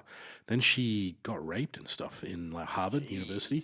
She basically parked her astronaut like career to go and advocate for. It's quite a fascinating story. I can't remember her last name, but she basically, I think it's a man or something. But anyway, she was raped in Harvard, and she reported it with the rape kit. And she was like told that basically if she didn't want to go public with it until later because there's a statutory period. I think it's like 10, 15 years or whatever. But she also got told that if she doesn't report it, they will destroy the rape kit within 6 months, which was crazy. So she then went to go out and advocate to change that law. Yeah. She passed that, and then she also did quite a lot of stuff in the UN. So for 10 years, she spent a lot of time specifically on dealing with legislation on this end, and then went to go back to doing this stuff. And she was on that flight. And she's like a proper astronaut trained person. And no one Cares put about much her. of her. Yeah. Instead, they give a fuck about Katy Perry. I'm like, this is lunacy. Yeah. This is the problem when we don't embrace people who are Merit. yeah, Genuine fucking merit. Yeah. She obviously has accomplished shit. Yeah. And amazing shit and gone back It's and done the work. insane how much she has done. Yeah. And she's only like 30 years old. Yeah. And then we got a singer. Yeah. It's just very, you can see why I don't particularly, I'm not really political on this side of things, but I understand why the fuck people would vote for chaos like Trump. Because when you get Change. It's change. That's all it is. this fucking smug shit that you see, that you get spoon-fed, and it's very bougie, it's really rich people bullshit. I think what people forget to see, the same reason they voted for Obama is the same reason they voted for Trump. Yeah, Because they seen Obama as change, yeah. and it didn't change. It didn't change, no. I mean, they've got two different kinds of things where there's the oligarchs and the corporatism, and they're kind of unfortunate sort of, like they're the loose ends of the American Constitution. Up until, you should look into this, but up until Reaganism, they essentially had quite an ideal America because there was a kind of a push for the working class, or a lot of rights that were instituted over time. And then kind of Reagan disassembled a lot of that as the start, particularly around the media and the regulation around the bias and all the bullshit. It seems to be, once the CIA got formed, things started getting really pulled apart. Once the CIA got formed in Yeah. the 60s and stuff, you mean? Yeah. I think That's what it seems to, like, that kind of seems to be really like a bottleneck. Of where, like, there was always going to be, if you really look at where, like, Eisenhower even said, hey, look, I'm worried about the military-industrial complex. yeah, And it's pretty crazy for a five-star general to indicate call it out early. call that early as a president, to actually say, hey, usually an army guy would go, fuck yeah, let's bring this on. But he probably seen the profit and seen the greed and went, Yeah. fuck. Yeah, yeah. And then you've got the other aspects of, like, I'm a real cynic about how change happens anyway. It's like the civil rights movement only really got instigated when they realized that there are going to be black consumers that we're not opening the doors to. And that's literally all this was, Yep. was them going, fuck it, we can Could do make it more this way. money. Yeah, I mean, even in terms of the ownership of slaves versus the industrial complex in like the 1850s in America, North had a lot of factories, and they basically realized that they could pay people a lot less, and we didn't have to take care of them after hours, and slavery was like very expensive, and we had to take care of them and all this shit. There's a real, like, it's all money. Yeah. There was no kind of, like, oh, look, there is obviously, like, it's a good thing, but you see it always fucking comes down to money. Like, I think that what happened with America's fucking decline, it was either going to be that the corporations had regulatory services and we could continue things in a stable economy, or the oligarchs going, I'm going to keep making shitloads of money, deregulated, right? And so it was either like all corporations or a handful of corporations. One or the other. One or the other, right? And that's an unfortunate kind of thing about America. Just weasel win until. But Yeah. we'll say this. I have some curious things I reckon are going to happen in the next 3 years. I don't believe there's going to be any further elections in the US ever. I think that we're actually going to get martial law in the US, and we're not going to see another election in America the current way anyway. I don't think we're ever going to see it.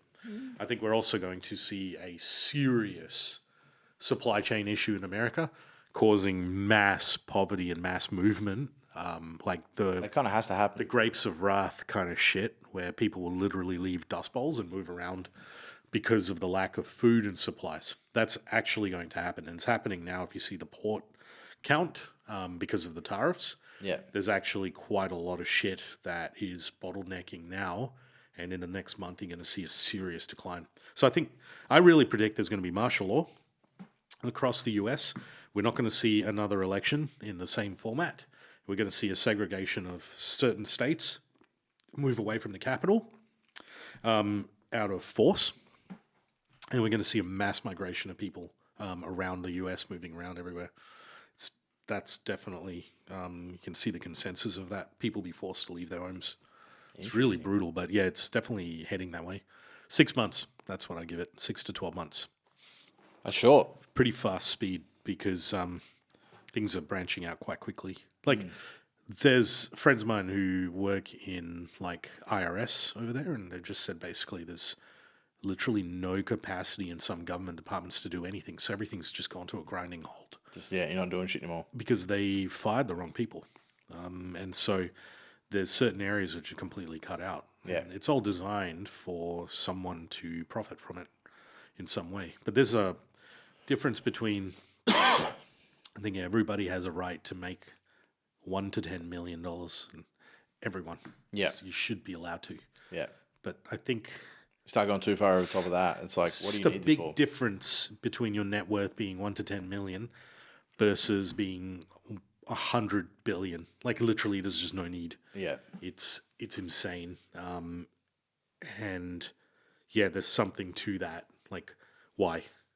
What's the purpose? It also, interestingly, China and Russia have a very kind of specific model that, let's actually not even talk about Russia, but China's very specific about maintaining a party line, which means that if you are one of the billionaires, you should shut the fuck up. Like, you should literally not be trying to be political in any way. Yeah. You should just follow your regulations and follow the rules. Keep making money and shut the fuck Yeah, keep making money, shut the fuck up. Make sure that the money is actually going into government development and other things. And yeah, I mean, fuck, I'm saying it, but China's actually kind of got that model. They're actually doing quite a lot of capital infrastructure for people compared to America. I mean, cities America definitely slowed down on giving a shit. fucking hell. Like, their roads are fucked. And China's Not just their roads, like fucking there's towns with shitty water. Yeah, shitty water, all sorts of things. Yeah. And I feel like China's kind of doing quite the opposite. Like, the government's actually interfering in all that and going, okay, well, if people are going to be making money and we're going to create this, the government will create the infrastructure for it. And you can see it. I mean, you see it in all the bigger cities, far more than like before it's exceeded itself. But I don't know how that affects regional areas. I don't really fucking know. Yeah. But it's very interesting how quick the flip has happened. Like, But it has to happen quick. yeah, I Because if think it's slow, it gets seen, and it gets exposed, and it stops. yeah, If that's it doesn't right. just Yeah, but we are not an English colony anymore, and people here are still. I call Australia China too.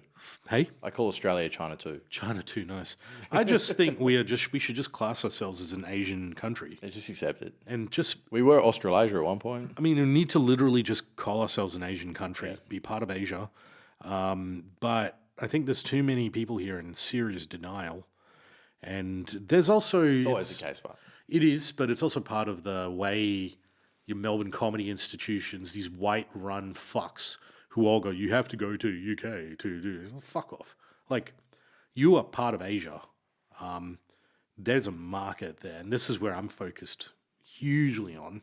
And I do quite a lot of stuff there, and particularly now doing a lot of work with Indonesia. And I think that's kind of the direction I want to take. yeah. Because I always loved the misdirection of morons who go, we need to create Melbourne as the bastion of things, and it's fucking idiots. Need to be shared. Stupidity is great because it's self-serving for me. I go, you're an idiot. Like, you are going to fuck your own career up. So many people are chasing crumbs in this industry in Australia, and there is just a huge opportunity up north. Elsewhere. It's massive. Like, you might think yourself, like, as a white guy, like, oh, man, how does it work with me? But the number of English-speaking people in Asia is massive. It's huge, beyond the notion of what it is. You only know that if you go there. Exactly. And also, the thing that's interesting is, like, go to any city and there's so many white people living there now. Like, people moved from their countries to live in Asia now, and they are going to permanently etch themselves as part of the fabric. Go to Vietnam and there is just communities. I thrived on it. I would go do heaps of gigs to expat groups all the time, everywhere else, embassies, but also there's expat magazines, forums, groups. You can get a gig and do English gigs anywhere in Asia. And that's the craziest thing is the locals are now flipped that. They've gone, we'll do our gigs in English too. And so, like, you went to do a couple at Bali. Yeah. Some Bali. Like, Bali is, there's two different groups there, and it's like they're kind of working in the same cohesion, but there's quite a lot of comics there. There's quite a bit of comedy going on there. Yeah, it's quite a lot. Yeah, especially considering how small it is. Yeah. There's this guy, Chris Jacoby. He basically has quite a few that he's set up, and he's one of the biggest kind of Western comics in Indonesia, an Italian guy. And he was on a TV show there, and he's worked his way through with that. And it's a clever move, I think, for him to have infrastructure. He's kind of doing what I'm doing here, but over there. Yeah. Different model, because, every different economy. You've got to adapt to the place. Yeah. But that's what's happening across the whole fucking world. Yeah, because he does like Atlas Super Club and everything. Yeah, Atlas Super Clubs. I'm doing that one in September. I'm looking for Are you? Yeah, Dope. it's going to be dope. It's wild, that place. It's fucking wild. Yeah. And did you see the photos of the first gig? There? Yeah. It's crazy, eh? Yeah. Like, fuck, I'll send you the whole... Are you still on the Bali comedy group? Yeah. Fuck yeah. Okay, great. Yeah, good. Okay, if you're on that, you'll see all the shit. Yeah. Because I always post sometimes, like, random stuff on there. But these guys are great. Like, I like that because I think Bali is a great way for comics to test and understand how... Foreigners work. Yeah, and also how foreign their material is. Yeah. Yeah, because I went over there and I just test run some ideas before I got on stage for the first gig. Great. I was like, this, because I was sus on it, and they were like, don't use them words at all. Yep. I was like, cool, I won't. And it made so much sense. Did you do the Wednesday workshop that Reggie runs? Yes. Yeah, great. Yeah. He's a cool dude. He's been doing comedy for fucking ages over there. Yeah. He's pretty well adapted to it now. Yeah. But he Very runs smart too. He's good. Smart dude. Yeah. He runs Punchlines Plus. Yeah. It's great. Like when you go through, like you can go to Tokyo and do a gig there. Like you can go anywhere, and that's the thing about comedy. It's like once you get good at it, you can travel with Get it. your spots. Yeah. Just get spots, and it's changed a bit because visas and other things like that for money. But if you get enough of a following, there's going to be an agent who will be able to sponsor you and bring you to places. Yeah. And like Jason Leong's a good example of where he lives in Malaysia. His wife lives in Perth. She's a doctor here, and he basically comes back and forth from here, which is why he'll do like spots. But then he'll be willing to do open mic spots in my rooms. Yeah. And then you'll see a special in Netflix. Yeah. And that's the relationship that I've developed over time, which is really good. It's a pathway. It means that we're not hampered by anything. That's why I don't really care about knowing too many people in Melbourne. All I see is dead people sometimes. Like I see why there is essentiality, and I do respect quite a lot of the Melbourne comics. But there's also this circle jerk of people that think they're very important. And you see that thing of like, oh, I got so-and-so who's been on the project. And you're like, I don't know, no one knows that cunt. No one watches the project. Yeah. You know what I mean? Like, do you really think that this stuff Normal is going to TV work? matters anymore? Yeah, do you think like that's funny to me? Because I'm like, people don't realize how dead they actually are. Some of these room runners that have these Melbourne connections, like junkies and shit, I'm like, you don't know. You're actually fucking dead. Like, there's nothing going for you. This is the end. Yeah. And I really want to maintain this consistent approach of developing a global capital of comedy. And it's really great because like guys like Mark Norman, they are approachable and they're helpful with that process. The guys, some of the Comedy Central contacts have been phenomenal to be able to do that. Like this sort of stuff is happening and it will change the way Australia perceives things and the way we as comics get perceived. Yeah. So there'll be a point of where we figure out something that opens the doors for Perth. I really think that in 5 years, and I don't know whether it's me or someone else, but this place is going to be a world-class comedy scene for sure. I feel like it's got that. It can be Austin, Texas. It's just early. Very early days. And it's good to be in it now and be one of the people from like the early days, setting it up, putting the infrastructure in and getting those things in. But I can definitely feel there is a turning point. Like, it's happened in the last 4 years for sure. Yeah. And I think that as we continue to decentralize shows everywhere we go, make it accessible for anyone, actually be inclusive, like not this exclusivity club of inclusive fucking cunts. Actually inclusive. Like that Actually inclusive, yeah. And continue on that focus on comedy only, I think we'll be good. Like we're good. Enough mindset is there, and collaboratively, I think a lot of people are thinking like that now.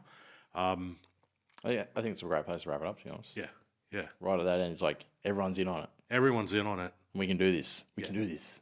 And if you're not, go fucking die. No, you will. You will die if you don't jump on board. Yeah. You're dead. Yeah. You ruin it for yourself. Ruin it for yourself. All right. Cheers for coming on. Thanks, man. Thanks for having me.